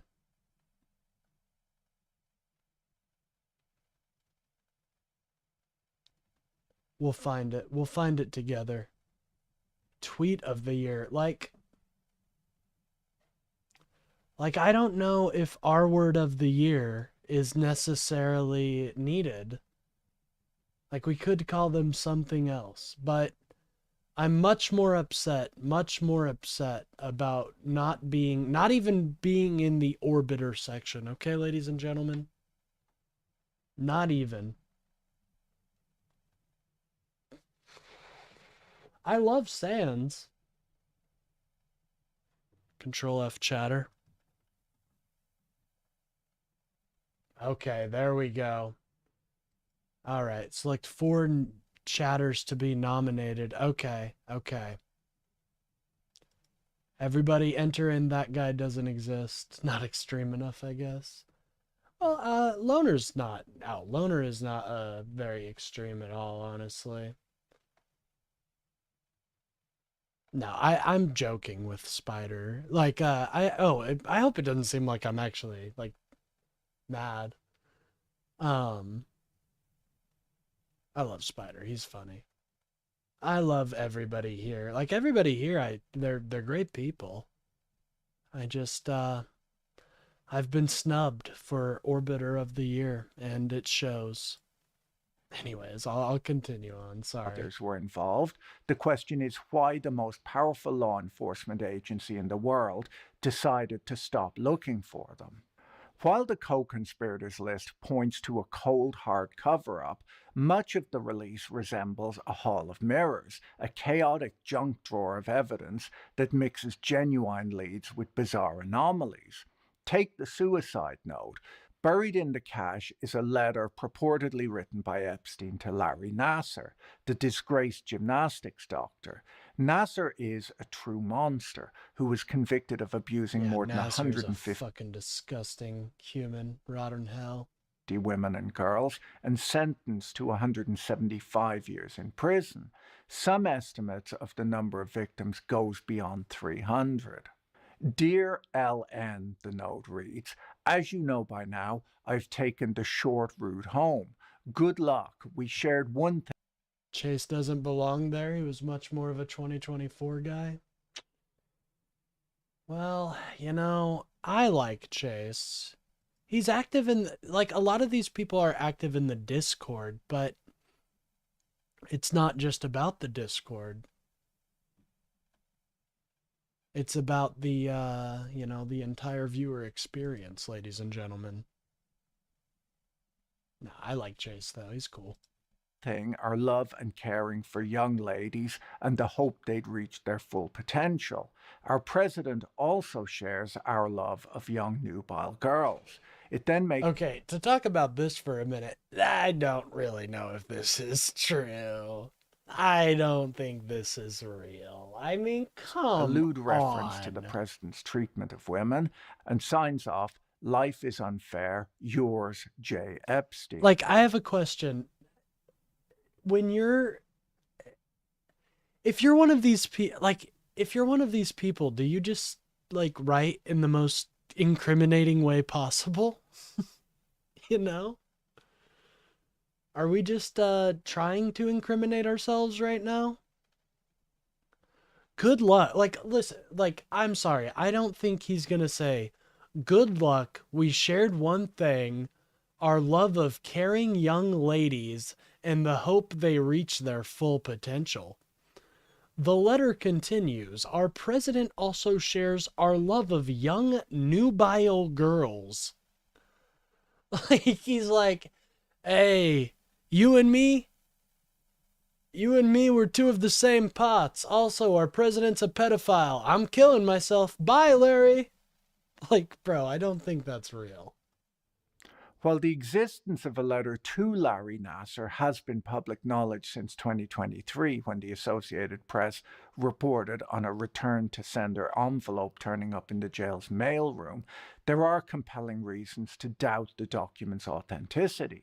First, investigators have never established a clear link between Epstein and Nassar, so why would Epstein choose to send his final thoughts to a stranger? What are you in a talking different about? Biden's DOJ brought charges against Ghislaine Maxwell, and for all we know, they could have had potential investigations into people like Donald Trump and Les Wexner, but that all came to an end when Pam Bondi put out a memo saying it's all over, we're not investigating any further. So you just got absolutely destroyed, Big Grape fan. That's an interesting name. I wonder what it actually means. prison rather than to a friend or family member. Second, the letter was postmarked 3 days after Epstein's death, which could theoretically be explained by the delays inherent Unless in you're the just prison. just a big fan of grapes, which is dope, actually. I mean, grapes are cool. I'm more of like berry wise, I'm much more of a like strawberry person. Blueberries are good too. I mean, you know, if we want to be technical, avocados are berries. Did you know that? So I'd say I'm actually more of an avocado fan. I think avocados are delicious. Mail inspection system. However, the markings indicate it was mailed from Northern Virginia, hundreds of miles from the Metropolitan Correctional Center in Manhattan, where Epstein died.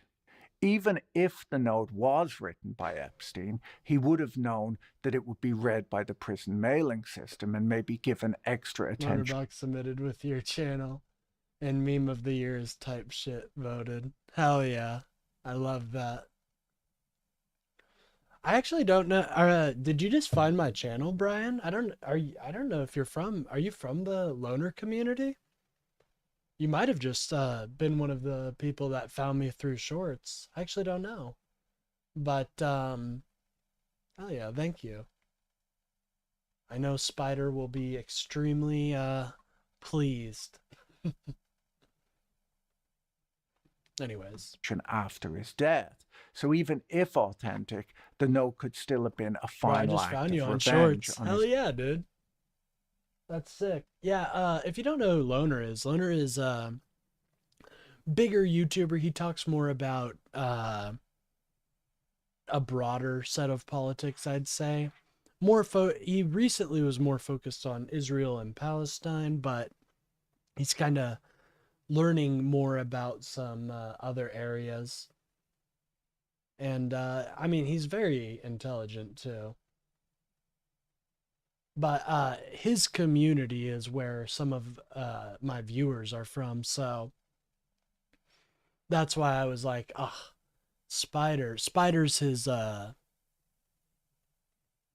guess he's just a prominent community member, and he made the Loner Box Awards and snubbed me out. I don't blame him though. It's a meme. Anyways, I'm not in the USA, but I can't understand how Trump, who has been around 10 years, is an issue compared to Pelosi, Getty Pelosi Newscom. Is that like a huge combination?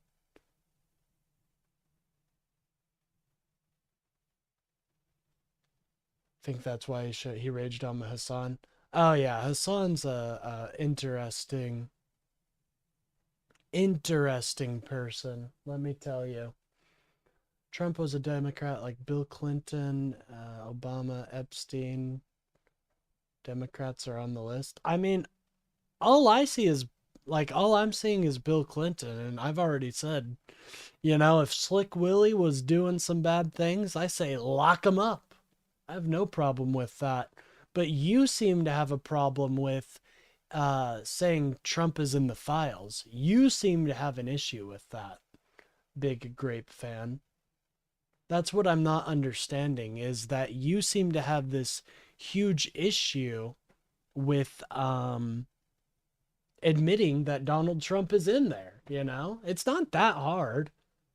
Like, see how easy it was for me? Like, yeah, fuck Bill Clinton. If he's in the files, send him to hell. Yeah, Trump was a Dem supporter, not an actual Dem. He didn't even donate that much to him. Yeah, like, I mean, and even if he was a Dem, I think it's pretty clear what he is now. Like, he has made it pretty obvious that he's not a fan of the Democrats. Which just sucks because it just further divides our nation, which is so frustrating. But you guys have heard my spiel about that time and time again. So, excuse me. I've been smoking a little marijuana. His old friend Trump. The DOJ may have dismissed the note as a forgery based on handwriting analysis, but its contradictions guarantee it'll be dissected by conspiracy Okay, Trump did not blow the whistle on Epstein. That is cope. That is cope right there. Like, he is in there, you know? He's in there. And I'm, you know, it's unfortunate that our president is in there so often, but he is. And also, something else to be said is there's, you know, I'm not just criticizing Trump here, guys. I'm criticizing the DOJ. The DOJ is not handling this well at all.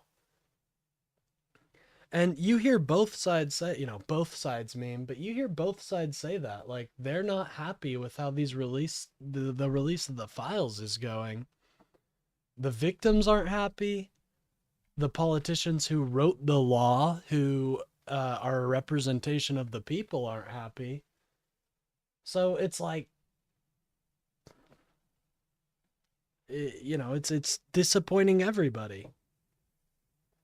Trump merely stated to feds that he kicked Epstein out of Mar-a-Lago. Knew more than he isn't saying. Well, I think he knew more than he isn't saying. And also, that story changed a couple times. Like, that's the recent iteration.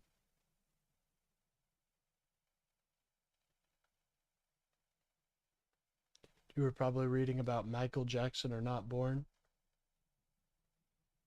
Well, what I would say to that is,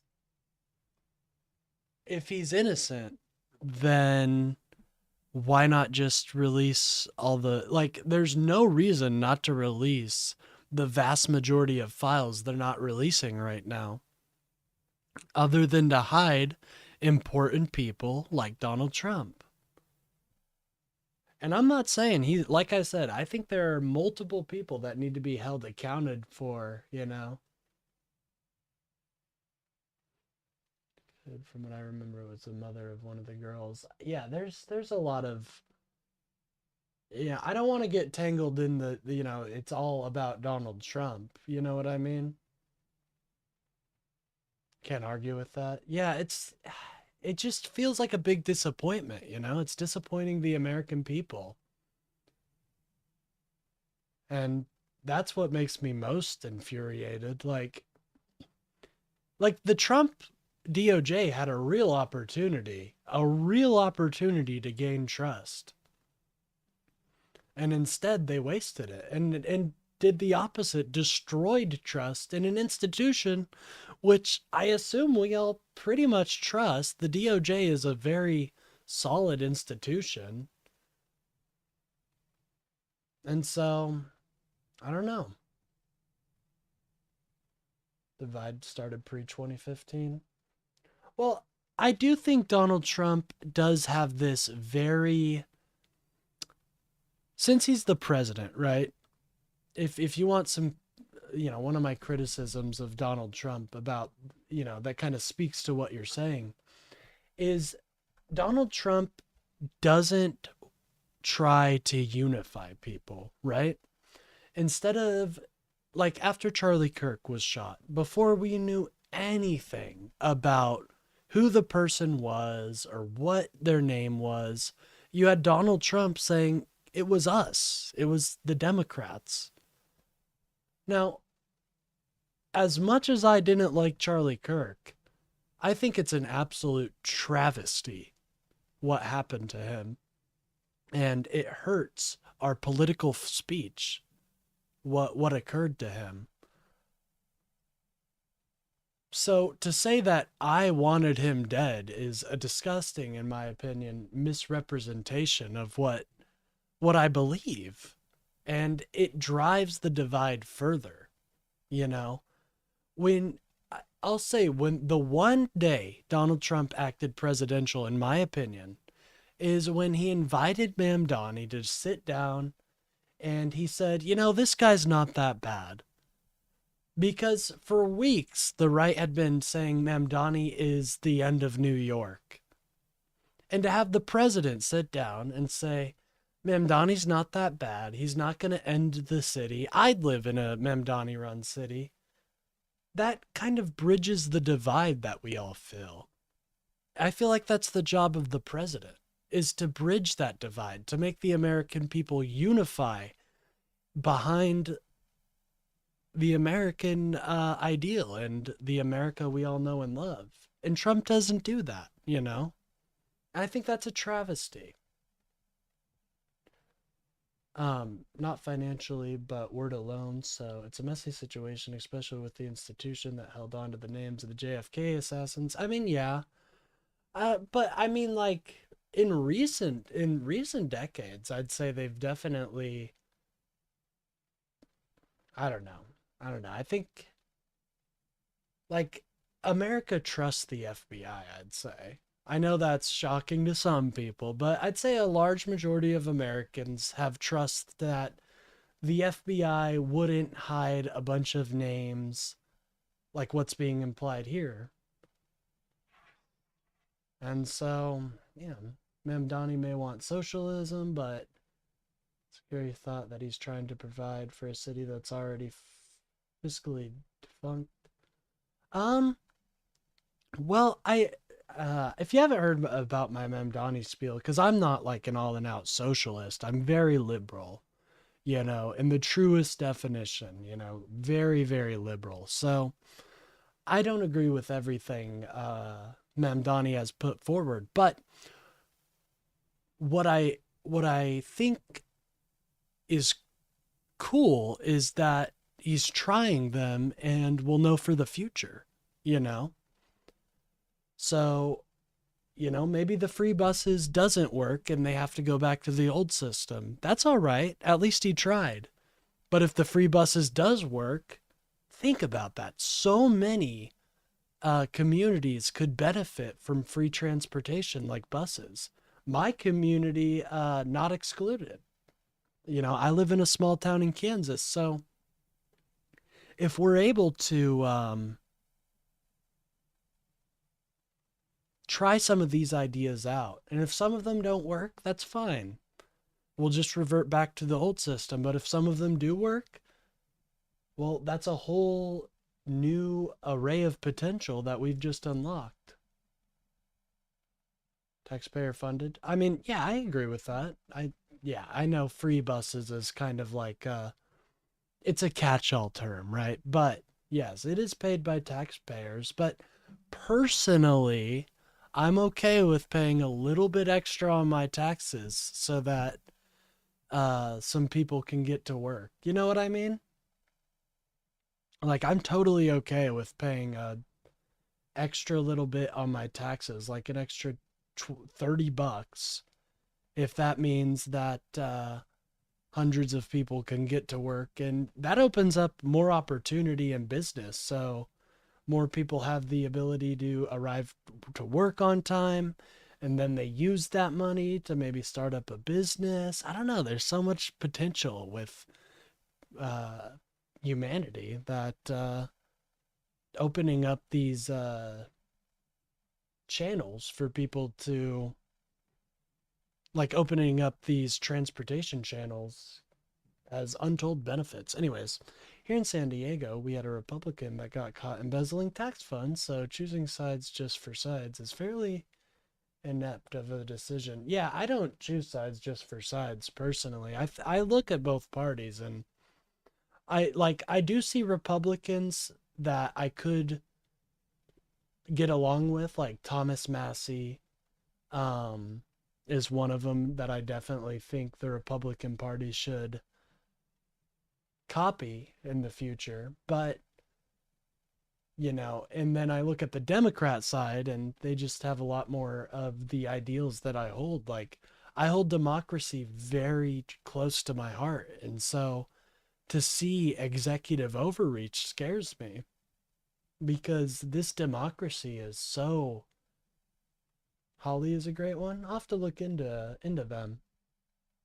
But when I see like executive overreach and somebody who so clearly does not value democracy in the leadership position, it scares me, because my forefathers and so many people have died to keep this democracy alive and thriving, and it's a disservice of them to not hold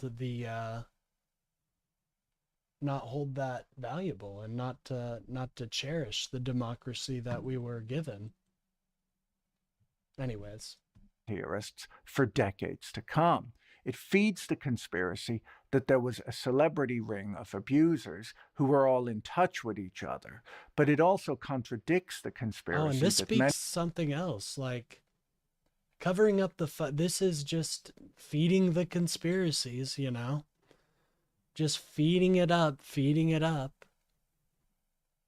Like, this is supposed to stop the conspiracies. This is supposed to put people at ease. Remember that, guys. Like, the release of the files is supposed to be a cathartic moment where the people get justice and we are no longer lied to. But the Trump administration is just tearing that all up. Many believe that Epstein was murdered in prison to silence him. The Department of Justice took the unusual step of labeling the letter unfounded. Yeah, and this is a misstep too, by the way. The DOJ should not be mocking people on Twitter, calling them a dope. That's just unprofessional, Like, if this was one of your employees, you would be pissed that they did that. Like, what the fuck? You called someone a dope? That is so unprofessional. And maybe I'm just an old soul, but I value professionalism in my DOJ. Has his clashes with a lot, even with his own members. I feel like he would be a good candidate, but I highly doubt reps would pick him as a runner-up. Well, I think what I'm not a Republican, so what would I know? But what I think would be good for the party is to start highlighting members that are a lot less, like, vicious and don't attack people as much. Like, people that are willing to work with both sides, because that's what we need right now, truthfully. We need people that are willing to look the other in the eye and be honest, and just go on grounds that aren't muddied already by a hurl of insults, False upon release, yet included it anyway. Then there's the bizarre footage of Epstein appearing to choke himself in his prison cell. Okay, now this was obviously fake, by the way. I just want to point that out, that this right here, this video was very fake, so protecting their own and making their pariah to those who don't. To a certain extent, I think we did see that a little bit in the Democratic Party, but I think that's actually been, like, we're starting to see people, like young people, run and get positions in the Democratic Party that I'm actually really proud of. And they're starting to, introduce more new voices, which I'm excited to see, Like Mamdani's an example, right? Like, it would be hard for a Republican with that much attention on him, who basically completely different than a lot of the Democrats' typical moderate positions. So extract that and put it in a Republican framework. I don't know if if a Mamdani type would be elected. I don't see it, honestly.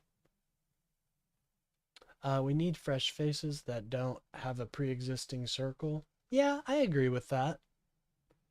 But I do value like people who have been in the Senate or in these positions of power for a long time. I do, because that experience is valuable.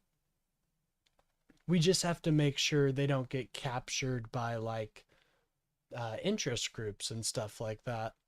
And I've actually seen some pretty cool proposals by the Democrats to actually get rid of that. Even like, for example, the quote unquote Pelosi Act, which I think it's been renamed. A lot of Democrats signed on to that because they don't want to see, they see the inherent stock trading as a problem. Anyways, I'm going to continue on the video. Yeah, lobbyists. Dun, dun, dun. And I'm actually kind of crazy in that I don't even see like money in politics isn't always evil necessarily, right? Like, I think if, if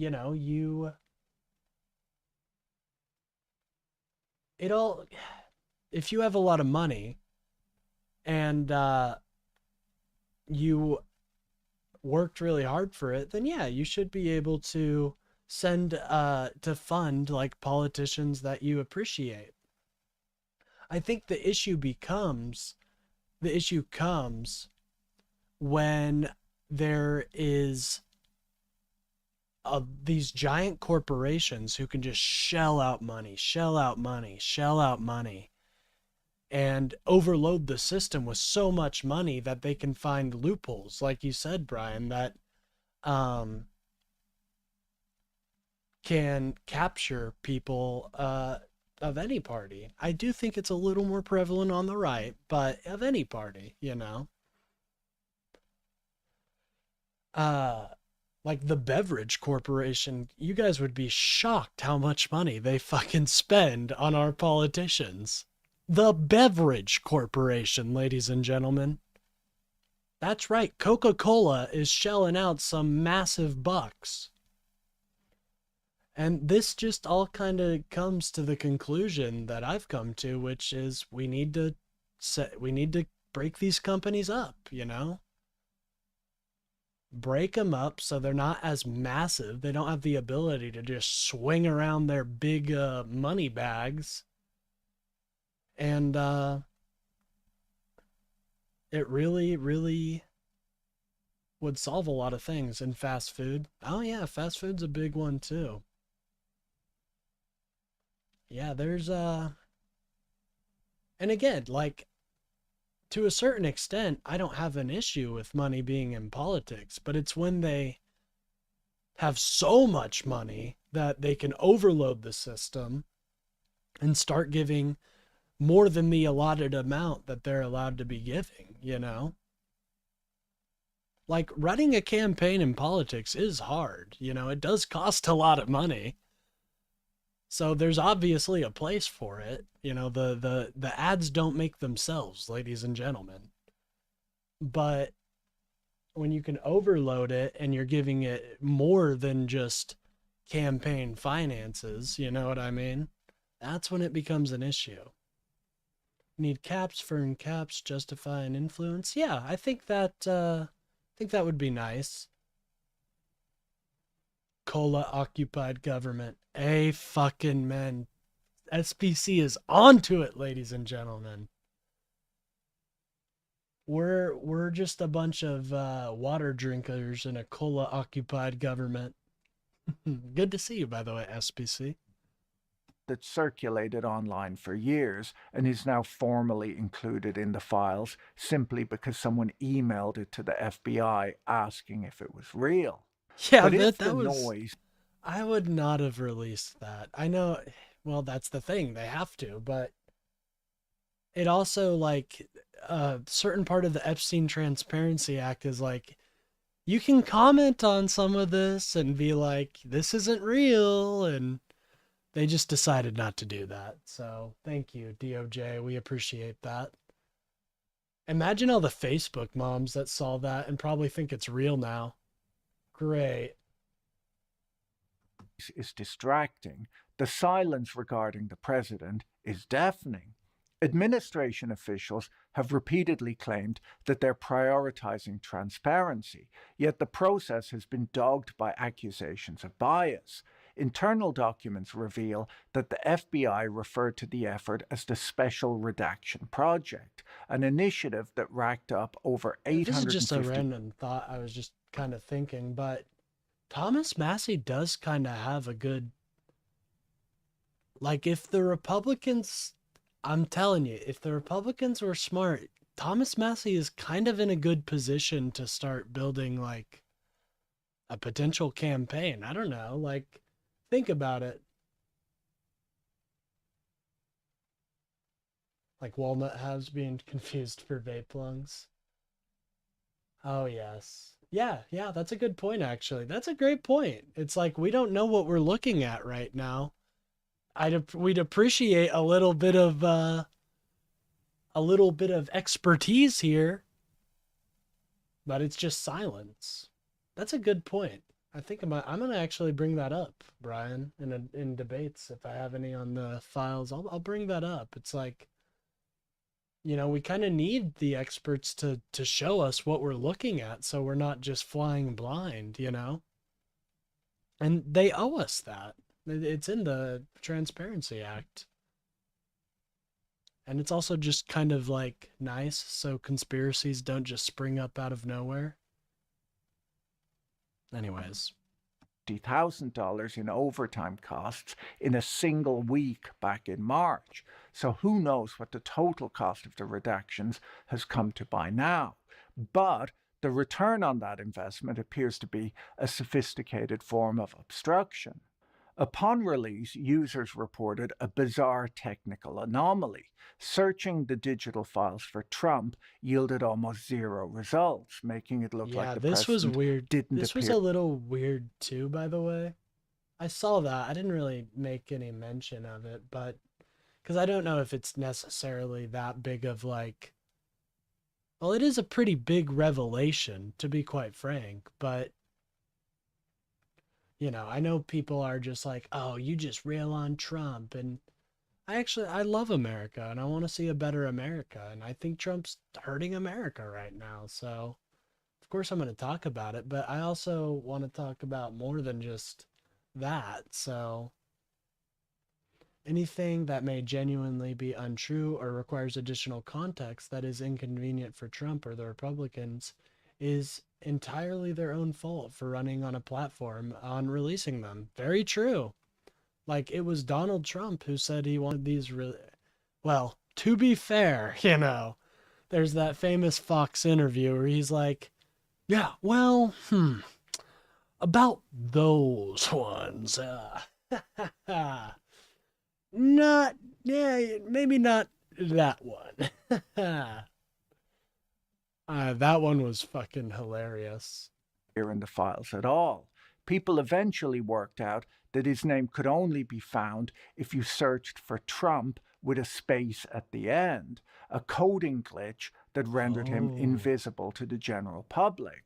Meanwhile, specific files, including a photo of a desk in Epstein's home displaying 2 pictures of the president, this is, in my opinion, some of the most damning evidence that the DOJ is hiding stuff. I think this is the silver bullet so far. It's just so egregious and so in front of everybody that it's hard to ignore. and I'm sure he'll go over it, but just for a quick summary, they put this file up. People noticed that Donald Trump was there, and there are also victims there, supposedly.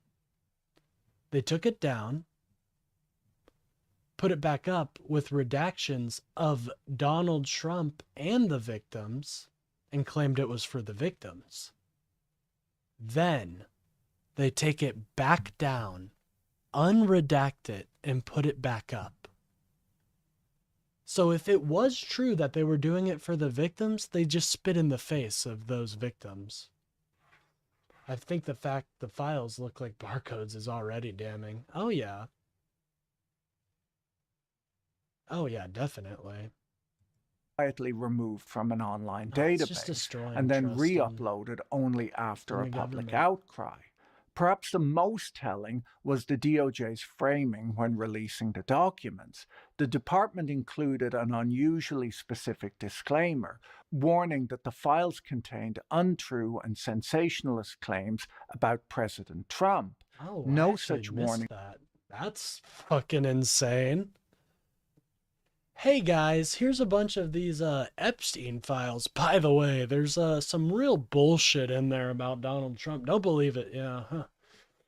Those were some real jokesters in the files, huh? Yeah, none of it's true. None of it's true. But what? No, none of it's true. They're salacious. Like, excuse me, sir?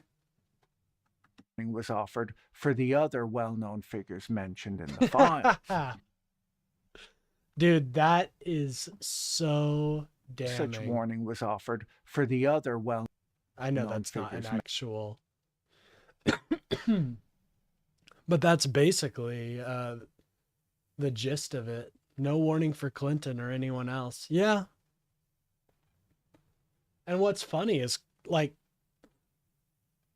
from what I've seen, Clinton doesn't look like he's just in a lot of photos, but he's not really referenced as like one of the influential people as far as I've seen. And again, I want to make it clear, if Bill Clinton is in these files, send his ass to prison. But I want that same smoke for DJT. mentioned in the files. And then there's the incompetence. At least 550 pages were released entirely blacked out, a move that critics argue violates the Epstein Files Transparency Act. No, what you don't understand. No, it was just, Epstein was feeling really litigious that day and just wanted to name out every victim he ever had. And he was just, he was like, I'm a criminal and here are all the victims of my crimes. And he just listed them out. Yeah, that's what we're not getting. But some of the censorship was as porous as it was heavy-handed. Ordinary members of the public quickly discovered that some redactions were merely black bars placed over live text, which could be revealed by copy-pasting the document into a text file. These hacks didn't all expose sensitive victim data, which was supposed to be what was being redacted, but instead financial records and details about Epstein's estate, proving that the censorship was designed to shield the powerful from embarrassment rather than to protect victims from further harm. If the technical failures were absolute, the political weaponization was strategic. But before we dissect the politics, we must address the sheer scope of the orbit. The files feature a surreal cast of characters that spans the entire spectrum of the global elite. Dishonest people. The names dragged into True. the sunlight That's range true. from rock stars like Mick Jagger, Diana Ross, and Michael Jackson. Jagger was photographed with Clinton and a redacted image of a woman. While he hasn't made any statements about the release, there's no this suggestion. Also a byproduct of their messy release of information is now it makes you wonder if the very clear victims, like this woman in the photo, are not actually victims and they're just hiding more people. I don't want to say that, but that's the byproduct of this messy release, is that it's hard to trust anything. Like, did they just put that black box over that woman's face just to incriminate Bill Clinton? Like, actually, it's baffling. I continue to be shocked with this DOJ. I guess I'll just say that. That he was involved with or aware of any of the actions of Bill Clinton or Jeffrey Epstein. There were Hollywood A-listers in the files like Kevin Spacey and Leonardo DiCaprio, titans of science and industry like Bill Gates and Noam Chomsky, and even David Copperfield, the magician. David Copperfield is the one for me. He's a freak, bro. He's in these files like everywhere, and I have no idea why. David Copperfield, do not let him fucking perform at your child's birthday party. He's a freak. Style of entertainer. It's important to state clearly that appearing in a photograph with Jeffrey Epstein or flying on his jet does not inherently imply criminal wrongdoing. For many, Epstein was simply a fixture of right, Brian. Like, it's meant to implicate people. Like, and I have no issue believing Bill's a creep, dude. You know what I mean? But I don't know. Anyways, the social circuit, a wealthy donor whose sinister reality was hidden in plain sight. But for others, the association was far deeper. Former President Bill Clinton featured heavily in the first batch of released documents. While the files contain no evidence of specific crimes, they confirm a long, comfortable friendship that Clinton has spent years trying to downplay. He's seen relaxing in hot tubs and swimming with Ghislaine Maxwell, images that are embarrassing if not indictable. Yet for the current White House, embarrassing was not enough. In a move that stripped away any pretense of impartiality, a deputy press secretary tweeted a photo from the files showing Clinton with Michael Jackson, Diana Ross, and 3 small children. The children's faces were redacted, implying that they were possible victims. The implication was a lie. The photo had been taken at a... Oh my God. Can you believe that?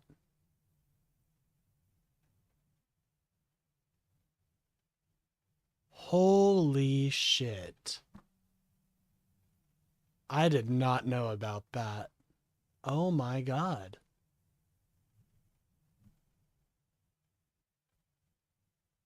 That's... Dude, that is... That literally, like, exactly what you said, Brian. It's literally, that's... We already had this.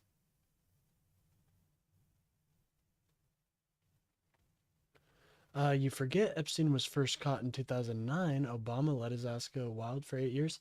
I mean, what's interesting is to see the communications between the FBI.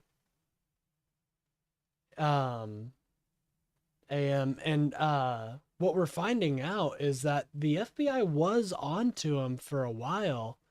But you're right that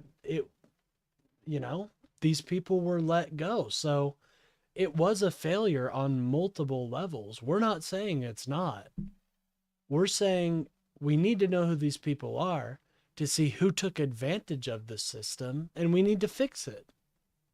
And that starts with holding the people who broke it accountable. And I don't think, I haven't seen any implications of Obama in here. Obama had a lot to do. Obama was doing a lot, man. But worked for FBI, CIA, and Mossad. I mean, we haven't really seen any evidence of that so far. What we have seen evidence of is that there are a set of 10 co-conspirators that the FBI themselves were investigating. Now, we don't know much beyond that. co-conspirator wise. We do know, I think, 3 of them. We know, obviously, Jeffrey, or Jelaine. Jeffrey isn't in there, I don't think.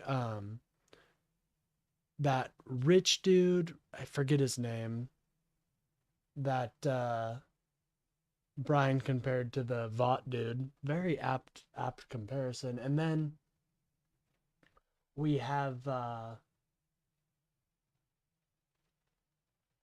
the other dude who suicided in prison. And that's it.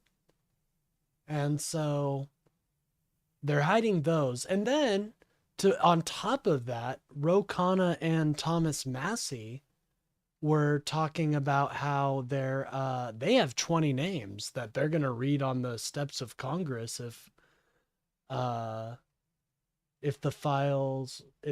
act wasn't completely followed to the furthest extent.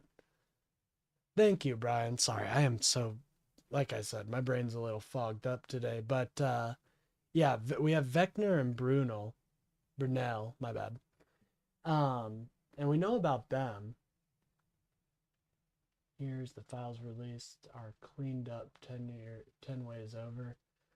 Well, what we're finding out is that that you are right, that the files are like very redacted heavily, but a lot of the redactions seem like redactions to protect the powerful, politically powerful, and the economically powerful, not just the victims, which is specifically stated they cannot do. The implication was, and also something else that really bugs me is like if the DOJ had an issue with the release time, redacted is bullshit. Those files are 90s fakes. 90% fake. That's not true. That's not true. But what I will say to that at Amdam is if 90% of it is fake, then why doesn't the DOJ release it with comments? You know, like the Transparency Act literally asks them to do. It's like, if you're providing redactions, let us know why. You know, don't just leave us hanging. And instead, they just put out a bunch of redactions, and they don't even explain why it's redacted. You know? The photo had been taken at a public charity event, and the children belonged to Jackson and Diana Ross. But yeah, dude, this is fucking insane. Literally just trying to implicate people without, like, providing evidence.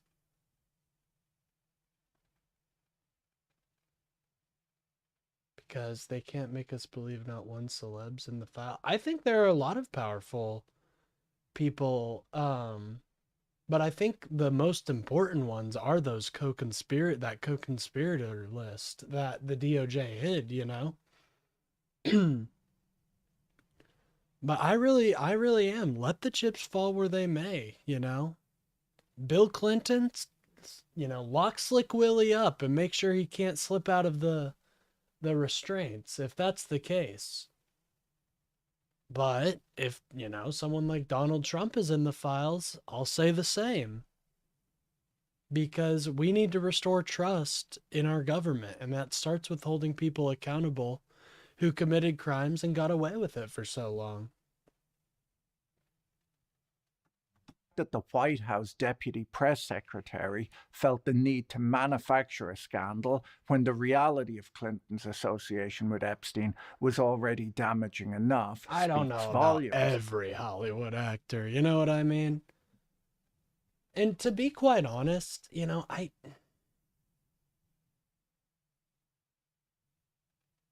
there were definitely a lot of people, but I don't know about, you know, like you said, everybody, but there were definitely a lot of people. But, you know, I don't think it was everybody in Hollywood and stuff like that.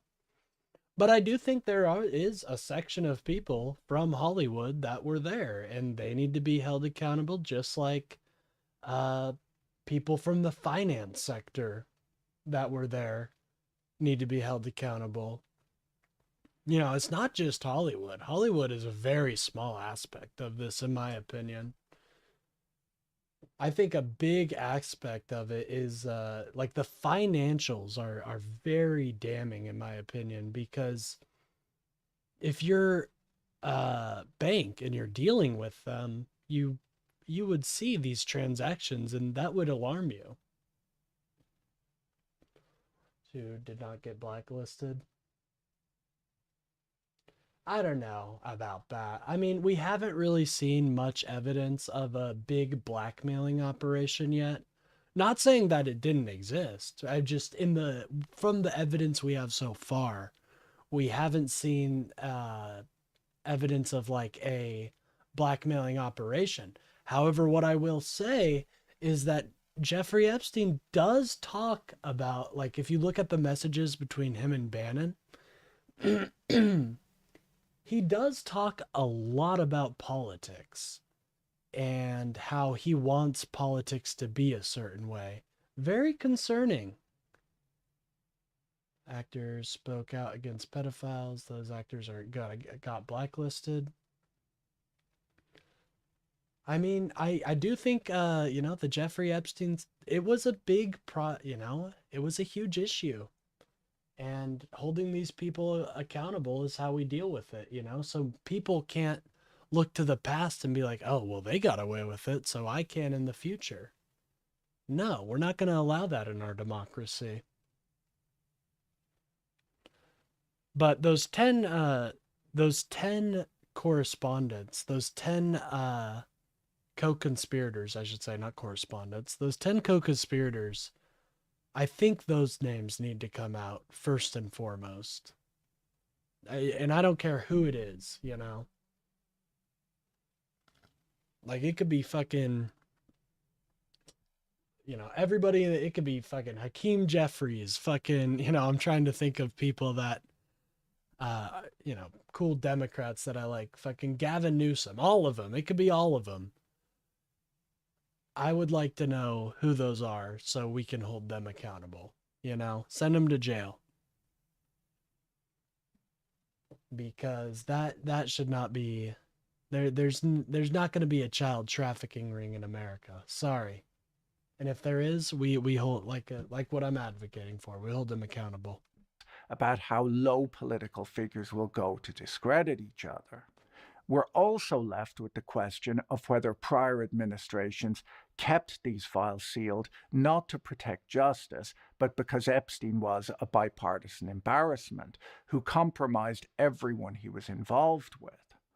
This question of protection then brings us to Alexander Acosta, the former Labor Secretary, who is long Acosta's a real scumbag for giving this sweetheart deal. I think everybody kind of agrees. Just disgusting, a miscarriage of justice.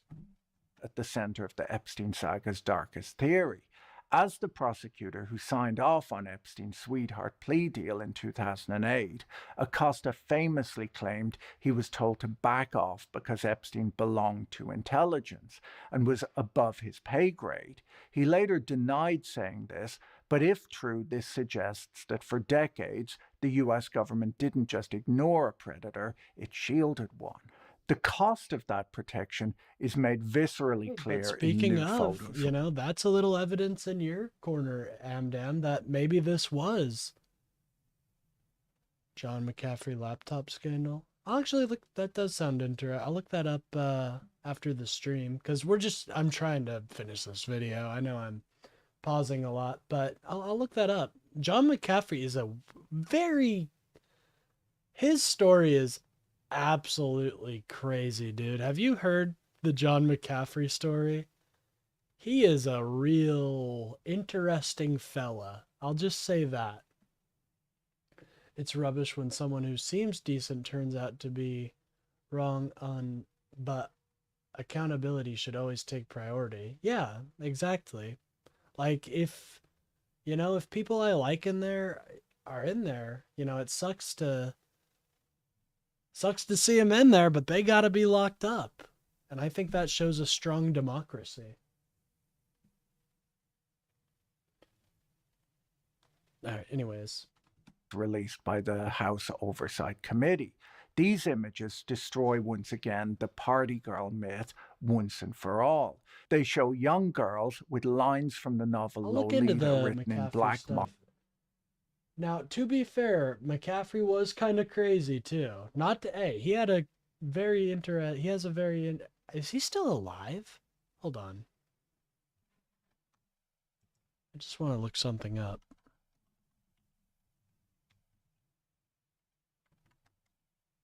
Is he still alive? Okay, no, he's not.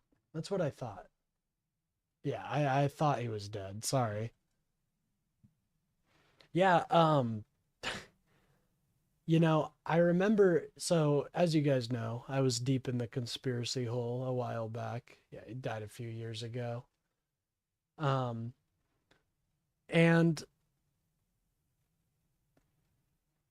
he was a big proponent of the quantum immortality idea. That he had tried it. He had tried to kill himself, but it just didn't work.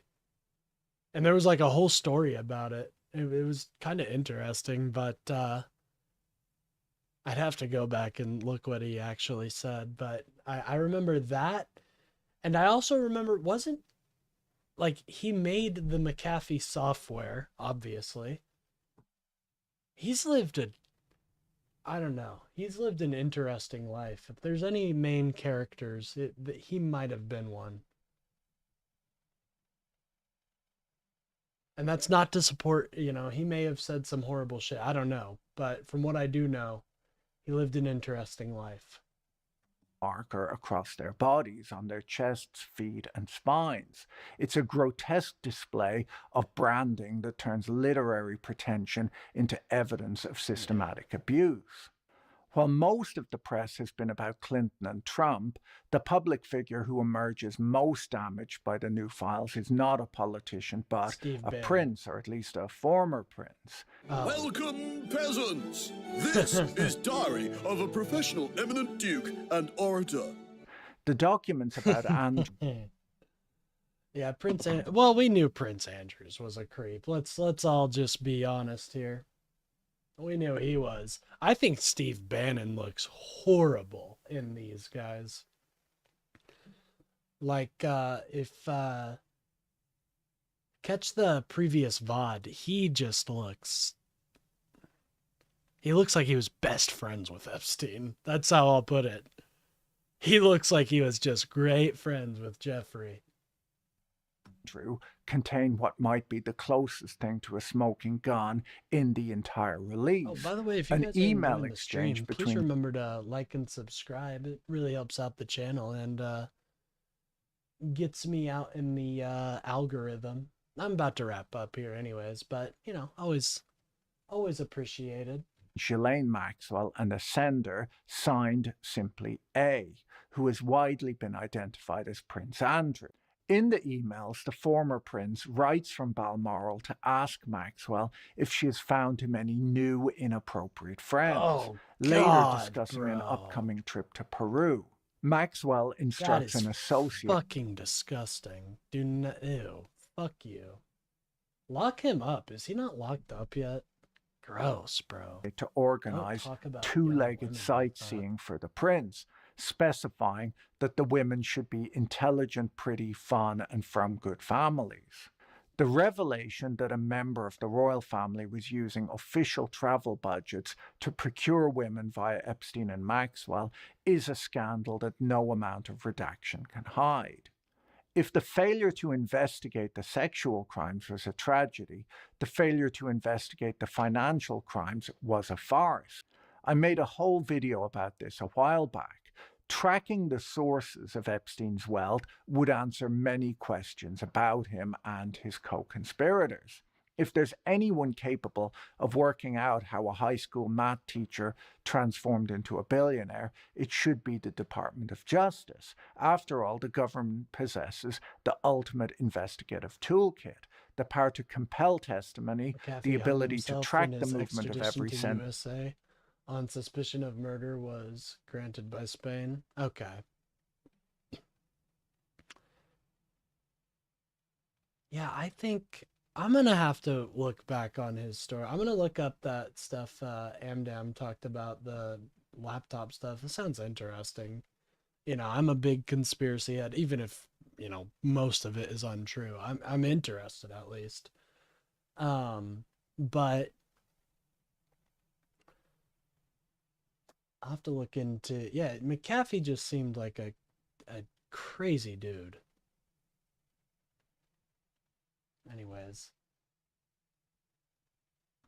Through the global banking system and full access to IRS tax records. Yet, in more than 40 years of suspicious activity, federal agents failed to uncover the answer to the most basic question of the Epstein saga: where did all the money come from? It took a team of journalists from the New York Times digging through dusty archives and interviewing forgotten associates, By the way, the financial New York victims, Times have been showing themselves to be excellent journalists. So shout out to them. and ex-girlfriends to Them, the finally Washington, like dismantle they've the all myth. been. I'll leave a link to the They've article been who in the we kind of description, depend as on it's for a well lot of worth a read. information. As the journalists point out, for decades Epstein sold himself as a financial doctor to the ultra-wealthy, a renegade genius who could see patterns in the market that others missed, Okay, it was and tax an evasion, but expert he in was also taxes wanted for who could murder. even sell tax planning services to people as financially Yeah, sophisticated. you don't fuck with the IRS, dude. You do not. That's the one agency, you know, that still has the fear of God of man from man, you know. Do not fuck with the IRS. They will fuck you. As private equity tycoons. As The they should, Times you know, if you're trying to get away from taxes, you know, you're not paying your part, as they should. I think that's as they should. revealed a much grubbier reality. Epstein was no wizard. He was instead a relentless scammer who built his empire on a foundation of Ponzi-like schemes, fraud, and the systematic betrayal of friends. He always seemed to know who to rip off and who it was more valuable to keep on as a friend. Yeah, He he seems like a started real his piece of career shit. at Bear Not Stearns in gonna lie. 1976, having been hired by the firm's chairman, Ace Greenberg, There's specifically speculation because he that fit the Epstein had profile received tactics and contacts from Scientologists. I'd be interested to look into that too. The Scientology ties of are what Greenberg interesting, called just because PSD. I think, dude, Scientology is a really just. They've done some really bad stuff in the past, and I think, I don't know. We'll have. I need to have a show where I go over like maybe some fun conspiracy or cult related stuff that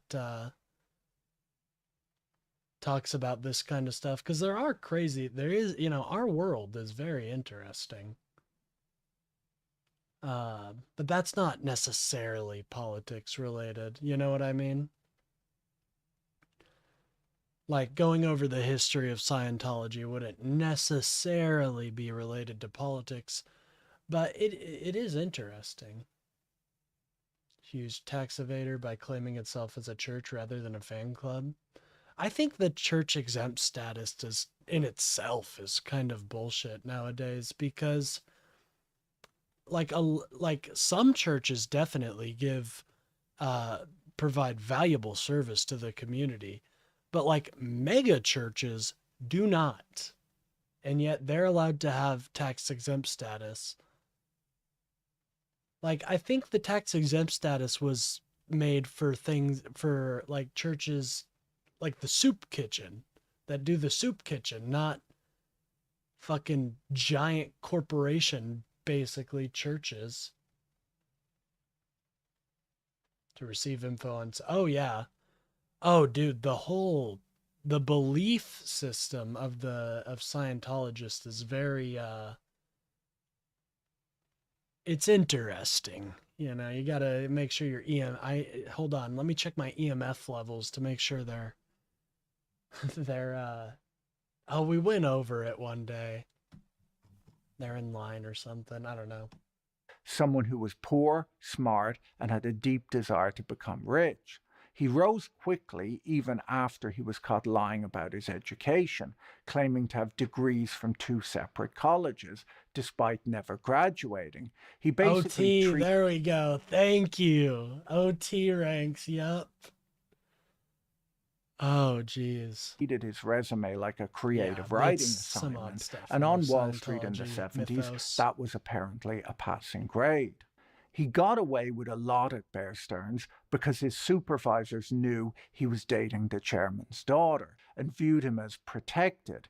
Even still, his time on Wall Street didn't last. He left in 1981 after he was caught breaking federal. Scientology has such a truly ridiculous set of beliefs that was found when someone smuggled a camera into higher OT ranks presentation. Oh my God. So, you know, so the base of their religion, oh God, sorry. Like I said, my brain's foggy right now. Let me just make sure. Scientologist founder name, because I just suddenly forgot his name.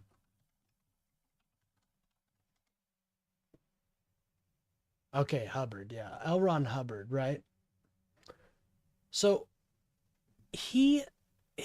the basis of their beliefs came from what he believed psychology was. It's so insane, dude. Dude, we got to do a Scientology episode someday, where we just really dive deep into how it started. Because L. Ron Hubbard, actually, he was a believer in my belief system, which is chaos magic. He's actually, some would say, one of the most shining examples of a chaos magician. And so it'd be interesting. I could actually talk about some chaos magic there and why he is such a loser, in my humble opinion.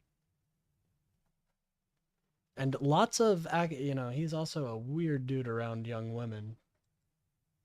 But if you bring up stuff like his chaos magic roots, chaos magic, is it like voodoo and seeing aura? Not quite. It would take a lot of introduction, but my version is basically,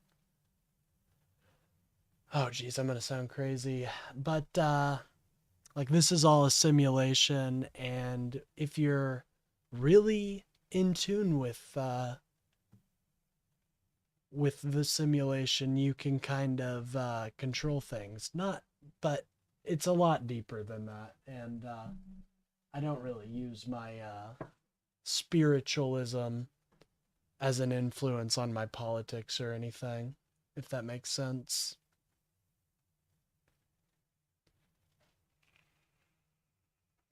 And I'm not really explaining it very well because I am kind of tired. I said I was going to go to bed like 2 hours ago, or an hour ago, so that's good. But chaos magic, it all centers around belief. Like, belief is a big thing, and quantum universe development. I think I've heard of that. You might have to expand upon that more, though. But it's all about belief, and how belief is a very important thing. And when belief meets ritual, it can become reality. But the difference is, you don't think the souls of aliens from intergalactic war arrived on Earth in spacefaring DC-10 aeroplanes. That is true. I don't believe that. Very, very true.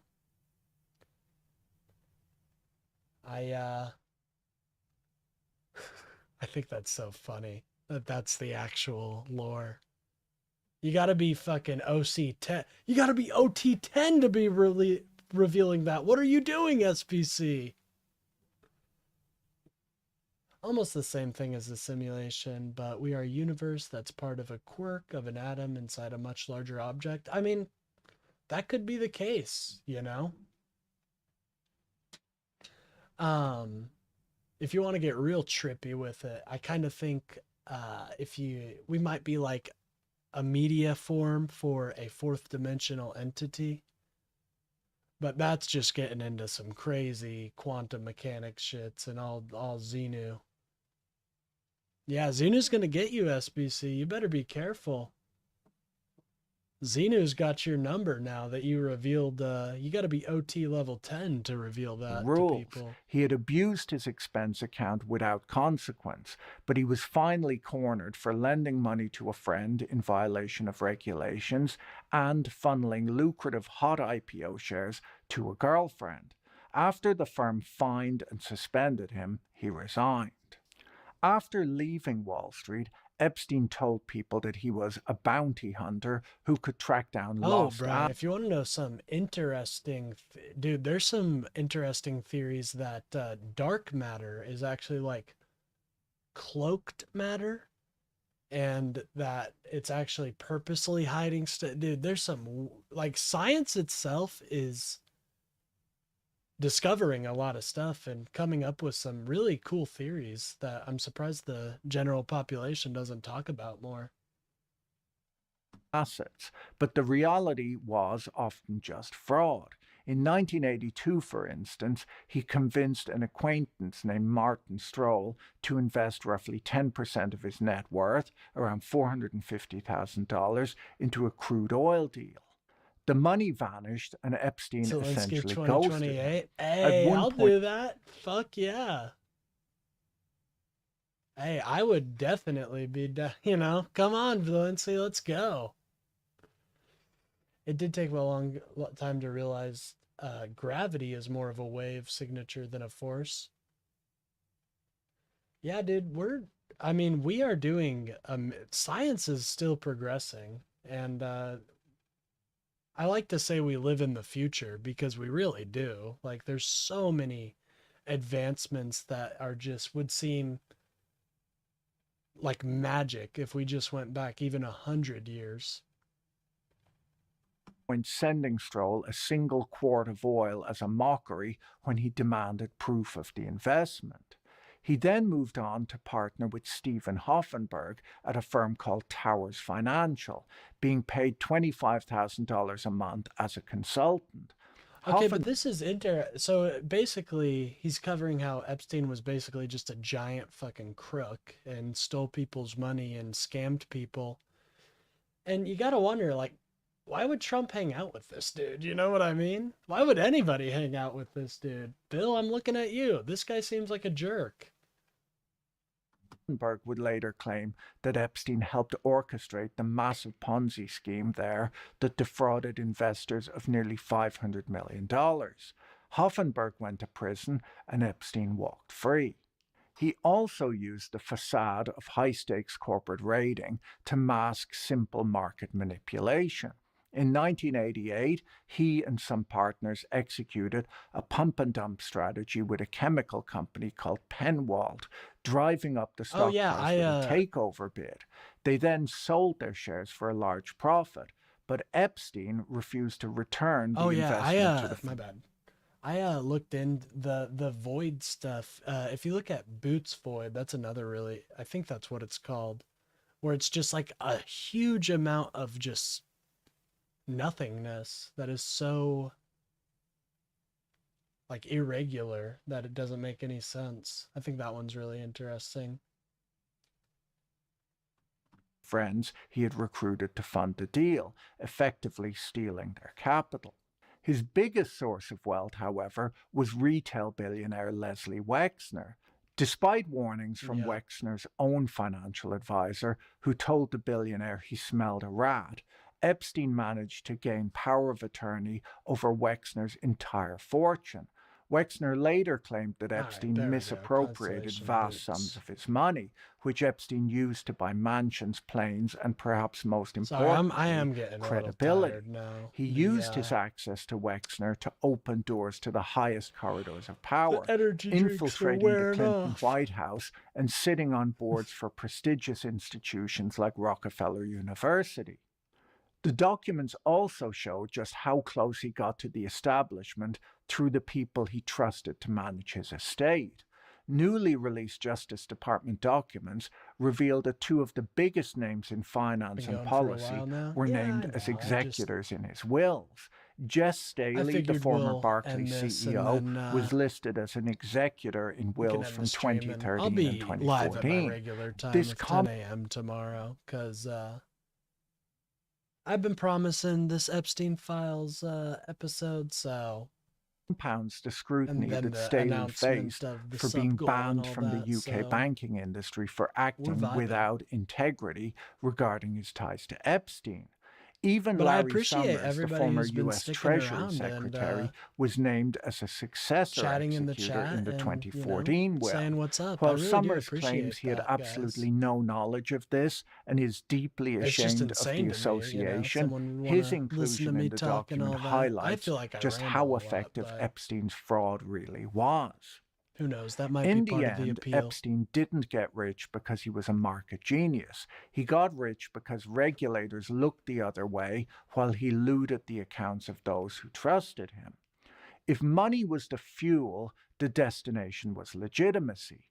The New York Times investigation makes it clear that Epstein didn't just want to be rich. He wanted to be untouchable, and to do that he needed to embed himself so deeply in the establishment that no one would dare question him.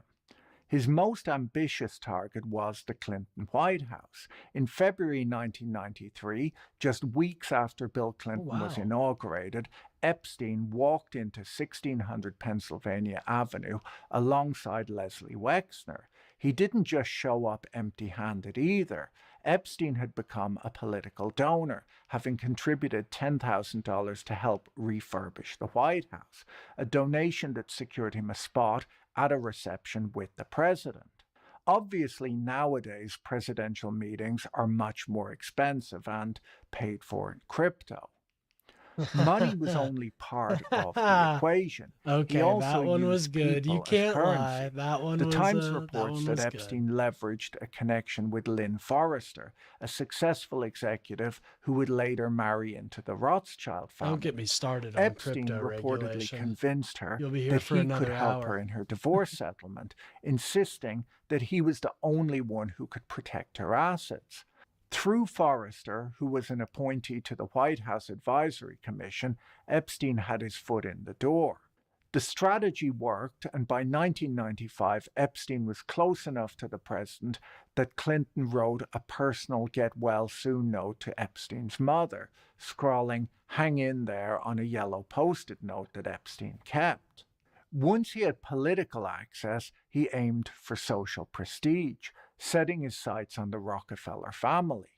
Using his foundation, funded largely by other people's money, Epstein began donating heavily to Rockefeller University and the Trilateral Commission, buying himself a seat at the table. In 1995, David Rockefeller welcomed Epstein to the board of Rockefeller University. He parlayed this into yet another lie, telling people that he managed money for the Rockefellers, a claim that the family's actual financial advisors say was completely false. Perhaps the most strategic relationship he purchased was with the legal scholar Alan Dershowitz. In 1996, Epstein met Dershowitz in Martha's Vineyard, dropping names of Harvard elites like Larry Summers. He worked hard to ingratiate himself, even flying Dershowitz to Ohio to a birthday party for Les Wexner. But the Times uncovered a transaction that was far more significant than a party invite. Epstein had convinced a hedge fund manager to let Dershowitz invest in his fund. When the fund suffered massive losses and wiped out Dershowitz's investment, Epstein stepped in. He bullied the fund manager into making Dershowitz whole, threatening to pull Wexner's $30 million investment from the fund if the fund manager didn't sort it out. The fees on Wexner's investment This is more than covered the cost of interesting. making I did not Dershowitz know a whole, lot of so it this. went through. It was a masterstroke of manipulation. By using Wexner's money as leverage, Epstein ensured that a prominent legal mind owed him a big favor. That favor paid dividends years later. When Epstein was finally arrested in 2005 in Florida, Dershowitz helped engineer the now infamous sweetheart deal that allowed Epstein to escape federal prosecution and serve a light sentence. In hindsight, it wasn't just generosity. It was an insurance policy paid for with stolen money. In the end, when you step back and look at the reality exposed by these documents, you're left with a single uncomfortable realization. Jeffrey Epstein wasn't a ghost in the machine. He was a product of it. Perhaps the most haunting quote in the New York Times investigation comes from Michael Tenenbaum. Tenenbaum was the senior executive at Bear Stearns who supervised Epstein's early rise after Ace Greenberg hired him. Looking back on the man he promoted, the college dropout who lied his way into a job and then scammed his way into a fortune, Tenenbaum admitted, "I didn't realize that I was creating one of the monsters of Wall Street." Of course, he didn't do it alone. It took a village of billionaires. Right. I've yet to hear a name, Alan Dershowitz, that isn't in the context of someone being dodgy. I know. It's like, Bankers, and politicians to raise this monster. And that brings us to the uncomfortable truth that I've spoken about in my previous videos. Okay. The Epstein files are the ultimate proof that there's a two-tier justice system in the United States. One set of rules for you and me, and a completely different set for the well-connected elites.